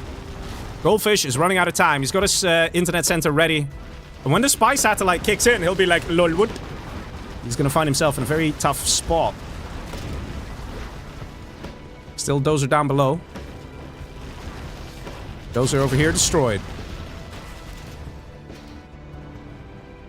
This is the end of Ganja. Lotus finally got taken out there by the Raps. But Goldfish got a decent amount of cash from all that. Goldfish right now could theoretically win it. But he would need to be very quick in taking out all the income of Massacre. Ganja wiped as well. Massacre definitely taking some names here in this match and in this set. Immediately Chinook's coming in for long distance collection. Supply drop zones going up as well. So even though Massacre is in this good spot, particle cannon, damn, you don't see that very often from an Air Force. So even though Massacre is in a good spot, he's not taking things lightly. He's still going for secondary eco. Spectre and A-10 going in. Internet center has spy satellite level 1. A-10 gonna come in. And all the hackers going down as well. Serious destruction. A lot of Humvees going down though. To the Napalm MiGs, to the Gat tanks, but a lot of Humvees still survive. This is the end of Dr. Goldfish right here. Massacre. Playing very well. And he's gonna have to be careful. Because I suspect there's a target on his back. People are seeing how powerful he is. Ganja and Goldfish recognize this is a powerful player. I think Massacre may even be MVP of this set so far. With his solid plays and his ability to take out players that are much better than him. Look at the kills here, man. 135 units destroyed. Oh, man. Siege says, Leggy, thoughts on this? Massacre plays it smart and targets Size. Size is probably the strongest player out of the 4. Oh, for sure. For sure. Definitely. Definitely. I very much feel like that's the case. And we saw similar things out of Staz earlier as well in this challenge. And I think it's roughly the same concept, the same idea. Oh, man. Some intense matches. Goldfish trying to stay in this game here with the Lotus. Trying to do some cash steals. We got quite a bit of money from this Lotus. But I have to say, very well played here by Mr. Massacre. Kicking ass and taking names. Continued assaults onto the infantry general, that is Ganja. To the point where he took him out. But of course, the most important, the most impressive moment was when he was able to take out Big Size the second time he did it in this challenge. That dozer hunt was the beginning of the end. Size took a risk selling his command center. He scouted the Air Force that was Massacre. He knew it. He knew there was an Air Force. Took the risk. He sold his command center to get 1,000 bucks. Was that a mistake? The 1v1v1 free-for-all match is coming up. Always the most controversial, because generally how these are played is that one of the players gets 2v1. Usually the strongest player gets 2v1'd, because he is, in a way, the biggest threat in the tournament. Let's see what's gonna happen. I suspect Massacre, because of his amazing plays in this set, now has a target on his back. I suspect we'll see Goldfish and Ganja working together. And wait a minute! Massacre, how, man? How? How are you Air Force General? Oh, man. On the left, we have USA for Dr. Goldfish, the obvious target. And up top, we have Stealth General for Ganja. Oh, man. It's all we seeing right here. A triple dozer build against an Air Force. 2 barracks. Goldfish recognizing he's in trouble. Maybe he's working on getting the perfect anti-combat Chinook defense. Airfield going up. Not seeing combat Chinook. 2 barracks out of Massacre. And it all is going to come down to Ganja. It is clear, because of the army advantage, Massacre will go for Goldfish. It is too difficult to take out a stealth general. Taking out a USA? That's pretty easy. You do have that advantage, and we saw how Massacre took out Big Size. Hey man, if you have to choose between having to fight USA Big Size or USA Goldfish, you go for USA Goldfish, because Big Size, he's a veteran player, man. He's going to be harder to get rid of. That being said, though, we don't see the command center cell from Goldfish, so Goldfish is playing that smart. Do we see Comanche or do we see Raptors? What is the unit of choice for Mr. Massacre? And are we going to see a 2v1? Is Ganja actually going to go in for Massacre? And the unit of choice is Comanche. Stealth Comanche. That is the weapon. That is what Massacre is going to utilize. That is what he's going to use to try and take out Goldfish. Stealth Comanche are an excellent choice, and also could be useful on taking out a stealth general. So going for this strat, it actually allows Massacre to keep his options open. He can make a decision. Does he want to go for Goldfish? Does he want to go for Ganja? Because Stealth Comanche are very hard to kill, even for a stealth general. Even when the tunnels are hidden and stealth, it is just hard to kill Comanche, especially once they get the veterancy. And here we go, boys. Stealth Comanche upgrade has been finished. And Goldfish sees this. He's got 2 spy drones. He's so worried, man. He is so worried. Wait a minute. No, this is a spy drone of Massacre. This is a Massacre spy drone, revealing the spy drone of Goldfish. I'm not entirely sure why. Is it maybe for stealth detection to keep his dozer safe? That could be it. Guys, I have to say, I have not witnessed Massacre playing this legendary before. He's playing so well tonight. He is a good player, don't get me wrong, he is a good player. But he definitely is packing a punch, and we're actually seeing Ganja going for Goldfish here. I did not expect this, and I'm pretty sure Goldfish and Massacre didn't expect it either. Goldfish is a more famous free-for-all player. Oh, he's pissed, man. He's pissed. What's he gonna write? He's gonna write, "Where is my piece?" He's pissed, man. And just like that, Goldfish is now squished in this one section. His whole base fits in this one screen. He's got some oil here, but he doesn't have that much else. Over here, look at this little legend. Prepping an attack. Very smart decision from Massacre. He's staying silent. And Ganja actually pushing Goldfish. In a way, it makes sense, because Goldfish is just a more famous free-for-all player.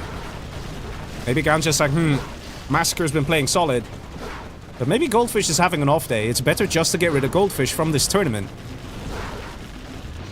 Oil stays alive, but just about. This one gets taken out by terrorists. What about over here? Oh, nice. Very nice from Mr. Ganja. Takes out 2 oils. And just like that, the income per minute of Goldfish is going to be halved. Strat Center in the back going up. But Goldfish is forgetting one big thing. Comanche. Oh, wait. They took damage? Ooh, wait. He's going for Ganja. Interesting. I guess it does make sense, because the next match is going to be a 1v1 match. So perhaps Massacre would rather have a 1v1 against Goldfish. He sees he's not getting attacked by Goldfish or by Ganja, so he again gets to choose what to do in this game. And look at this, just takes out a quad. That's 700 bucks worth of a unit lost for Ganja. Tunnel being revealed. Do we see rocket pods? Yes, we do. And there we go. Rocket pods going in on the tunnel. Pablo in the YouTube chat says, Massacre is the luckiest player ever. Yeah, having Air Force in this is so good, man. It's delicious. Look at the freedom that Massacre now has. In the 1v1v1, in the 3-player free-for-all match, we rarely see any player having full freedom. And because Massacre is Air Force, he can get those Comanche, and if he's good with the micro, he can send these guys home when they're damaged, and they can go repair. And that's exactly what Massacre's doing. And he doesn't lose any money, he doesn't lose any units, but he can continue building more Comanche in the process. When he doesn't attack, he just picks off a few units here and there, and over time, it adds up. Plus, he gets the XP. And Air Force, when they get XP, man,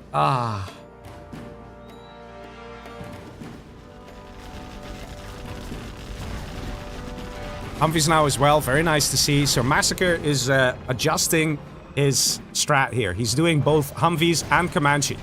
That forces Ganja to get just quads. But the Humvees are excellent distractions on the quads as well. And they deal good damage to quads too. And look at the damage, man. Look at this. Look at this brutal man just destroying everything that Ganja has in this section. This supply has now been liberated and can be captured by Mr. Massacre. I think Ganja is regretting his decision for not going on Massacre there. He was going for Goldfish. To me, I think it was rather obvious to attack Massacre. Just a feeling. Search and destroy.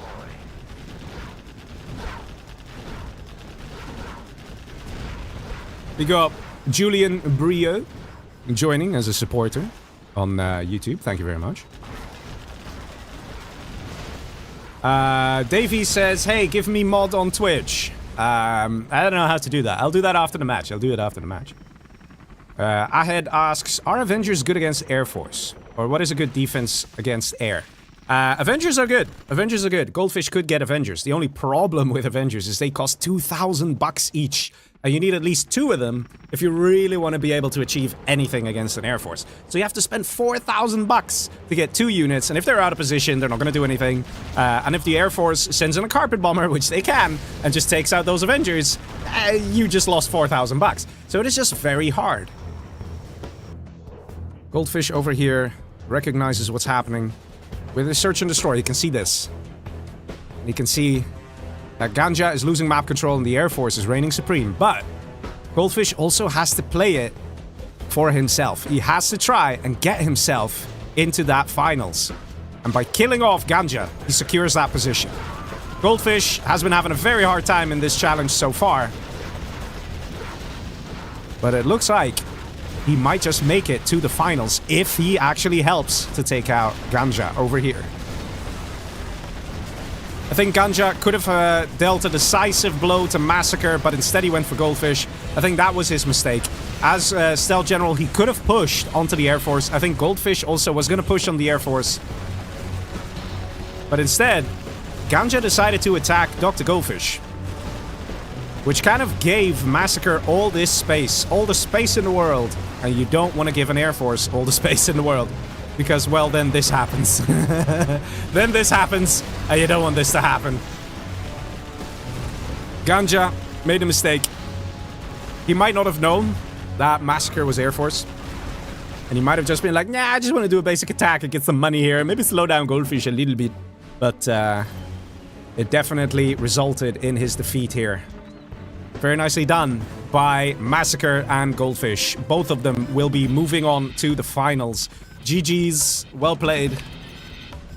Mr. Ganja has been eliminated here by Massacre. We should just get like one of those kill counters in the corner of the number of people that Massacre has wiped out in this set, because my god, he's been ruthless. Air Force versus USA, this should be easy picking here. And Goldfish knows it. Goldfish knows it. Massacre wins another match, ladies and gentlemen. He's doing great. He's doing absolutely great. And we are now at the point where it's going to be a 1v1 between Massacre and Dr. Goldfish. Oh, man. Oh, my God.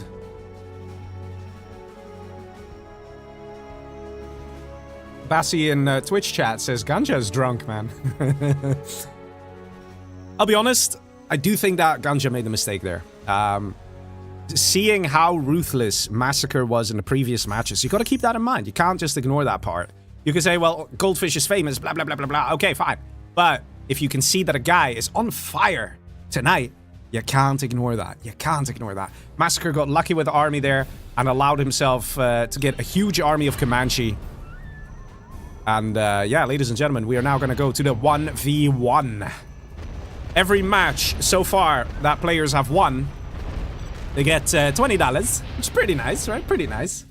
But this final 1v1 match does not actually make a difference for reaching the finals. So both Goldfish and Massacre are now in the finals. They are in the finals. But, wait, one sec. Let me see if I can make mod. No, I don't know how to make somebody mod on Twitch. Sorry. I can ban you, Davey. But I best not do that. Anyway, but yeah, so this final match doesn't actually count to getting into the finals. Both these players are in the finals already. They just had to survive. That's how knockout works. It's about survival quality. Now, the finals are going to be a completely different way of playing. In the finals, it's all about how much you can do in a game. So coming first, second, third place, you get points. And eliminating players, you also get points. Is it Nuke? I think so. Let me double check. But this final match, you might say, why play this final 1v1 then? It makes no sense, Leggy. And you'll be like, and I'll be like, you're right. But there's one big caveat. The winner of this 1v1 match, for the lulz, gets $50. I mean, that's pretty juicy. So, you know, they're going to have to play a 1v1. Of course, Massacre and Goldfish both are not 1 versus 1 players. So we're going to see some funky strats. It's going to get interesting. Let me see. Let me double check. Is it a nuke mirror?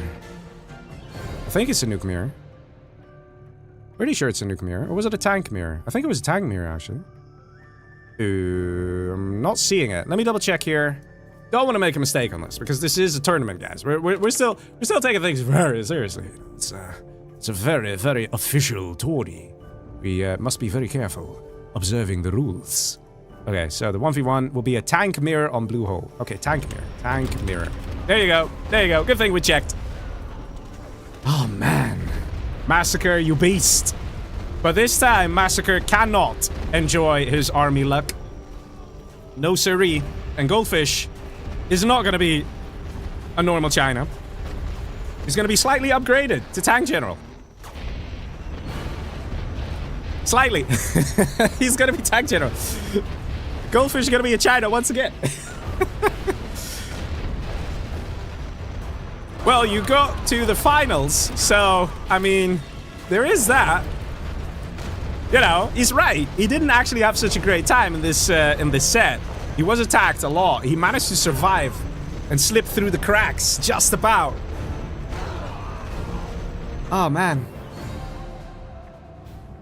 Tank General versus Tank General. Ladies and gentlemen, this is the perfect opportunity for you to like the stream as the final match unfolds before your very eyes. We have the Cyan player Massacre as Tank General versus Dr. Goldfish Tank General on the map Blue Hole version 2. That's got a lot of money. Got a lot of money, right? A lot of trees too. We like trees. Trees are very good. Save the trees, guys. Don't drive over trees with your tanks. It's bad for the environment. Take supplies instead. Yeah, take supplies, not trees. Lots of oils too. There's a lot of stuff going on in this map, and a lot of possibilities and abilities for strategies. So let's see how this is going to play out. Definitely a mistake not to go for barracks, though. I definitely like Massacre's build a lot more than what Goldfish is doing. I don't think Goldfish realizes how many oils there are on this map. It might be his first time on the map, but there's a lot of oils, dude. There's also, like, artillery platforms. There's a lot of goodies. A lot of goodies. Abdullah says, please give him another Air Force. No, it's tank mirror. It doesn't work that way. It doesn't work that way. Oh, man. But yes, I see the like count shooting up. Thank you very much, guys, for appreciating the content and the stream. And also, thank you for all the follows. I still haven't managed to get the Twitch thing working with the follows. Like, I still can't see them. But hopefully I'll get that sorted by Sunday. Sunday, I'm going to do a bonus stream. So, just so you guys know. Just throwing that out there. Let's see, Red Guard moving in position. And let's see, Dragon Tank coming out of Dr. Goldfish. So Dr. Goldfish choosing not to go for the money, but choosing to go aggressive instead. Could work, could also fail. The thing is, the map is pretty decently sized. You are quite far away from one another. And by that time, we might already see oil caps coming through from Massacre. He's got the capture building upgrade, and he's got his Red Guard in position. And these slow-moving units of China, like a Dragon Tank, yes, they can intercept these Red Guard, but the number of Red Guard there are on the map, it's just going to be hard to take everything. And we actually see the destruction of an oil right away. Goldfish taking a very interesting approach. And I think Massacre perhaps a little slow on the oil captures. Now they're coming through. Only one truck here and only one war factory. He needs to get a second war factory ASAP if he wants to be able to push back the army of Dr. Goldfish. Goldfish on 2 supplies here. A bit of a strange placement here. It's not very good. 3rd supply is ready to be taken, whereas over here we got 2 supplies. This one not taken yet, and the second war factory going up the moment those oil captures came through. Looks like an outpost got denied here. Red Guard spotted, very nice from Goldfish to just about find him, but look how long it takes him. He has to move the Dragon Tank all the way back to now flame this, and there's already been money collected from this oil derrick. Outpost now ready to intercept the Gat Tank. Gat Tank moving somewhere. Not sure what the Gat Tank can do. Maybe he can just park over here and shoot at the trucks. That would be pretty nice. Battlemaster moving up. We see some scouting with the Battlemaster here from Massacre. He wants to make sure that Goldfish doesn't have this money. He doesn't. Doesn't have it. Let's see. We have an airfield going up in the back. Oh, damn. Now things get a little spicy. Having an airfield could be very painful here for Mr. Massacre if he doesn't have the GATs to provide the anti-air. Because obviously, when you see an airfield, it's going to be Helix time, man. It's going to be Helix time. Those are on the left here, making another supply. So far, Massacre is pretty, like, far ahead when it comes to income. But here, Goldfish's strategy is going to work out for him, or it will fail miserably. It's all about this attack. He's got a load of Battlemasters here, but it's going to be hard for Massacre to deal with. Got some Gat Tanks in the front, need to be taken out, so Tank Hunters can come in and reign supreme. And are we seeing the targeting of the Gat Tanks? Yes, we are. Very nice move here from Massacre. One Gat Tank goes down, second Gat Tank half health. Needs to get taken out, and then Tank Hunters can clean up the remaining army here. Doesn't seem to be the case. Battlemasters of Goldfish taking out the Battlemaster of Massacre.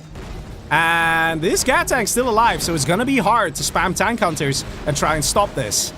Gat Tank over here, going low health. In the meantime, we see some harassment in the back. Very nice. And another War Factory going up. Goldfish's army is reduced to a single Battlemaster. This is not gonna do much. This is a painful moment here for Goldfish, and it might be the end of him right here in this match. He needed to deal some damage. His strategy was to get a lot of units and get them fast. Over here, I think there was an outpost, so it must have revealed this helix. Also very annoying for Goldfish that the enemy is aware of the strategy. Battlemaster taken out. We're going to see some Gat Tanks, I suspect, out of Massacre here. Let's see, what is the unit that comes out? The doors are opening. It's a Gat Tank, exactly. Helix flies in, but now has a hard time. Massacre with his outpost. He had an outpost here harassing these supply trucks. He saw the airfield. He knows a Lix is coming. He's got 3 war factories, so he can quickly pump out Gat Tanks. And he's targeting that Helix. Nice from Goldfish, taking out this supply, getting real nice XP for it. Both players, level 3. Do we see a command center going up here for Mr. Massacre? What about in the base of Goldfish? No command center going up just yet. In the meantime, the oils up here have been collected as well. Massacre, look at that money, man. Look at the difference. Let's see. Total of 40k collected for Massacre and 28k collected for Goldfish. That's a massive difference. 12k difference. Imagine in a 1v1 match, you're just getting 12k injected into your economy just like that. It is so much money, it can literally win you the game. Got a napalm bomb coming out of Goldfish here. Slightly expensive, but does manage to take out 2 tank hunters, which again keeps these guys a little safer. The attack is coming in strong. Massacre, definitely MVP of this set, has been playing rock solid. And now, even taking out Dr. Goldfish. Goldfish is tank general, the same as Massacre. This time, it is not a matter of who has the better army. This time, it's a matter of skill. But there is one weakness here, and that is there's no anti-air. Massacre, you're making a mistake. You're messing it up, and you are slightly exposed here. 3 war factories, and there's nothing on this Licks. There's no bunker. There's no bunker! You had the opportunity to deal serious damage. There's no bunker. You can't even kill the dozer. Just about killing a dozer. Maybe. Did he kill the dozer? He killed 1 dozer. Ouch. That's a 2,800 buck unit because he also got the napalm bomb. And it achieved nothing. Nothing, Goldfish. Why? I think he wanted to do a flamer drop, but then forgot to put the flamer in the Licks. Oh, man. Massacre here, level 4. His KD is terrible, but that's because he's been also building troops and losing tank hunters and things like that. The attacks are real, and Goldfish is being pushed back. Some reinforcements coming from the west side to try and support, but Goldfish doesn't have much left. He cannot stop this armada out of Massacre. Lots of battle masters, lots of damage here. Gat tank trying to take out the Helix and does succeed. And again, what does Goldfish have? He says, I tried. GG's, well played. And the man of tonight, definitely, hands down, is Massacre, who's not just reaching the finals, but he's won a hell of a lot of money tonight. I think he's gonna have himself a victory martini here, as he's been kicking ass. A relatively unknown player.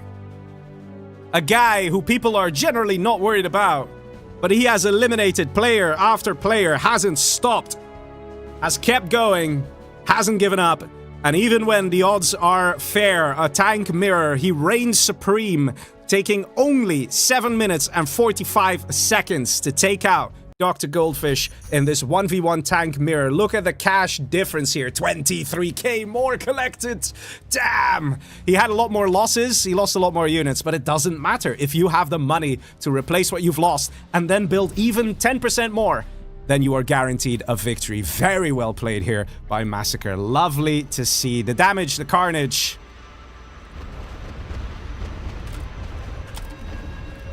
Oh, man. Yes, you both go to the finals. Massacre is in the mood for a quick voice chat. Let's phone up the man, the legend. Let's see.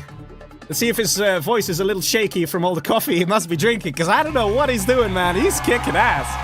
Little Black Cat comes in with a donation saying, great stream, thank you. Oh, thank you very much for the compliment there. Oh, man. Let's phone up the man, the legend. Massacre. Yes, GG's. baby! Yes, baby! How was it? Oh my god, man. The feel is great. I mean, Yeah. win with his X-Cal and... I mean, X-Cal, he lost for the first game, but yeah. There is Taz and big size, big players, and I did well, actually. Yeah. Yeah, how many times did you kill Size? Twice, right? Size? Yeah. No, maybe one when I was GLA, and he was Air Force and GLA. Yeah, so you killed him once when you were GLA, you killed him once as Air Force, so you killed him twice, man. You mean when I was Air Force? Yeah, but he was not planning to attack me, and actually I sneaky him. Yeah. Yeah. Yeah, let's talk about that match. So, Size, he sold his command center. When he did that, were you like, oh man, I got him? Or like, what was going on through your mind? Exactly. When he saw the CC, I knew he is not gonna go for me. Because, you know, if he's gonna go for me, he will not sell the CC. Yeah. If he but- didn't sell CC, would you still have gone for him? Maybe I will camp and I will wait. Any player attack me, so I will attack him. Yeah, yeah. Oh man, GG's man. So which match out of the ones we played, which one was your favorite? When I got the Air Force twice. Oh man, yeah. In the 1v1v1, I was convinced that Ganja was gonna go for you. I was convinced that Goldfish was gonna go for you, especially based on the armies, right? Like, did you have the same feeling? Like, what did you think? Actually, I didn't know if I know that Goldfish will not go for me. I mean, he is scan and he saw me Air Force, so he will gonna be scared. And to be honest, Ganja is very good player in 1v1, so. Ah, there it is. Yeah, I was wondering if that was it. If that's what made you go for Ganja. I was convinced, yes, actually. I was scared if my 1v1 faces Ganja, and yeah, I don't play 1v1 a lot, so Fish is the same. So yeah, that's true. That's true. No, but with Ganja, I was very much like I was thinking that Ganja will probably pay attention to your performance tonight and see that, damn, you know, Massacre's been kicking ass. Massacre's a dangerous guy. He just killed Size, you know, things like that. I thought that Ganja was going to be like that and then choose to go for you. And then especially when you were Air Force, I was like, oh man, he's going to go for you. But it didn't happen. He just kind of harassed Goldfish a bit. Oh, and, you mean in the... In the 1v1v1. Oh, yes. He actually Goldfish goes for Ganja too? Goldfish basically was just defending. He knew he was screwed. He even went for a triple dozer build as normal USA. Which yeah, when I had the scan, I saw in the left side they are attacking each other in the second supply maybe. Yeah. They were, and I didn't think that would happen. I thought Ganja would see you and be like, "Oh man, this guy's good. We should focus him." Blah blah blah. But he didn't, and he just let you build up, and then you just whooped his ass. I mean, he actually in that game when I was me and Size and Ganja, I don't know why he goes for me. I mean Size got 3 Island and Scat Storm. Yeah. And I don't know. Yeah, it was strange. I think I wasn't sure, but I think he just wanted to sort of show off how powerful Size was, so that in the next match people would target him. Because if you're but look, if he go for Size and I am not that big and he got power, he could take the game. Yeah, no, I agree. But the same happened in the very first match, where there was Staz and Radar who had to fight against you, and Staz was like, lol, screw this, and he quit. And then Radar stayed in the game for quite some time, so if Staz stayed as well, I do believe there was a chance that they would have been able to muscle you out. Maybe. A chance, you know? But Staz was like, no, lol, no, forget it, he just quit. So I guess it comes down to like players, whether they have the motivation to continue, whether they think there's a chance. I think these things make a difference. And maybe Ganja was like, I want Size to win so everybody looks and acknowledges how scary Size is. That could have been the strat. Or maybe Ganja was like, lol, I'm dead. I might as well kill some things for the lols, you know? Yeah, maybe. I don't know. It could be. Yeah, but I will tell you, on the first game, I was really confused. I mean, I was going for the nuke. Then I saw the army of Size. Then I switched my target to the Size. I mean, if the purple guy whose radar was going for me when I was attacking Size, I will be screwed. Yeah. Well, one thing, actually, a lot of people in the chat went wild in a good way for you. Yeah, thank you everyone, thank you for supporting me. Because you took out Staz. Yeah, in that match, yeah. Actually, I was planning it. I was planning it when I be anyone of USA, and behind me is China. I will go rush him.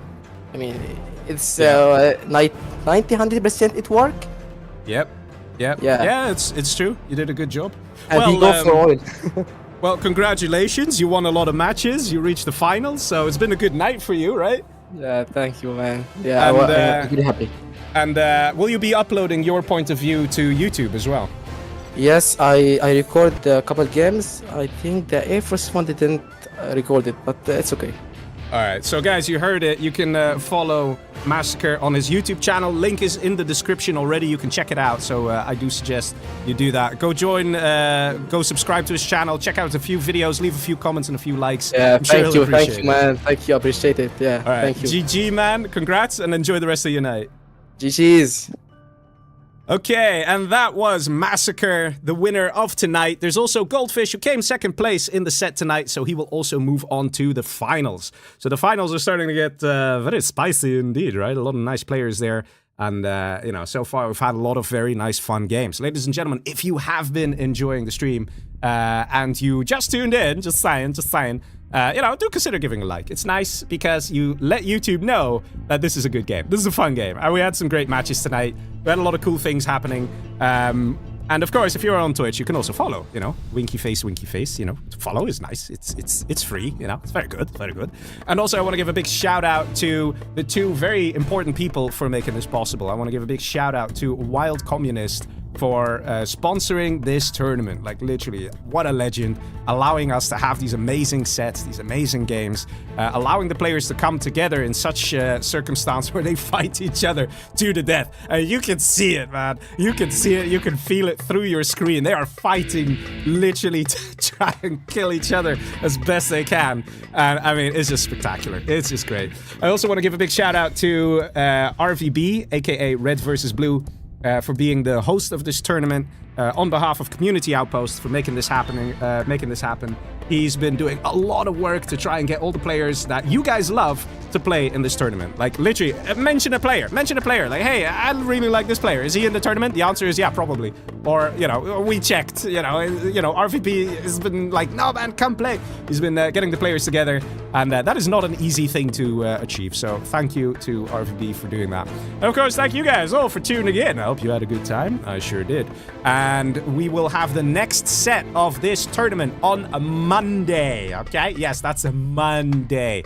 And I know some people be like, Leggy, that's such lies. You never stream on Monday. And it's true, I never stream on Monday. But Monday, I will actually stream. So there you go. It's just how it is, you know, because it's hard to arrange with everyone. And that's literally the next best time that we can do it. That being said, I will do a quick stream on Sunday as well, just as a bonus stream, just for the lols, in which I'll probably be playing something. Small chance I'll be casting something, but most likely I'll be playing something. So just a few games, like if you want to see me play, because, you know, I can play a little bit, you know, I'm not like Massacre, but, you know, I can play a little bit here and there, you know, it's good fun. So hopefully I will see you guys then. So ladies and gentlemen, this will be a Legionnaire signing off. Good night, everybody. See ya.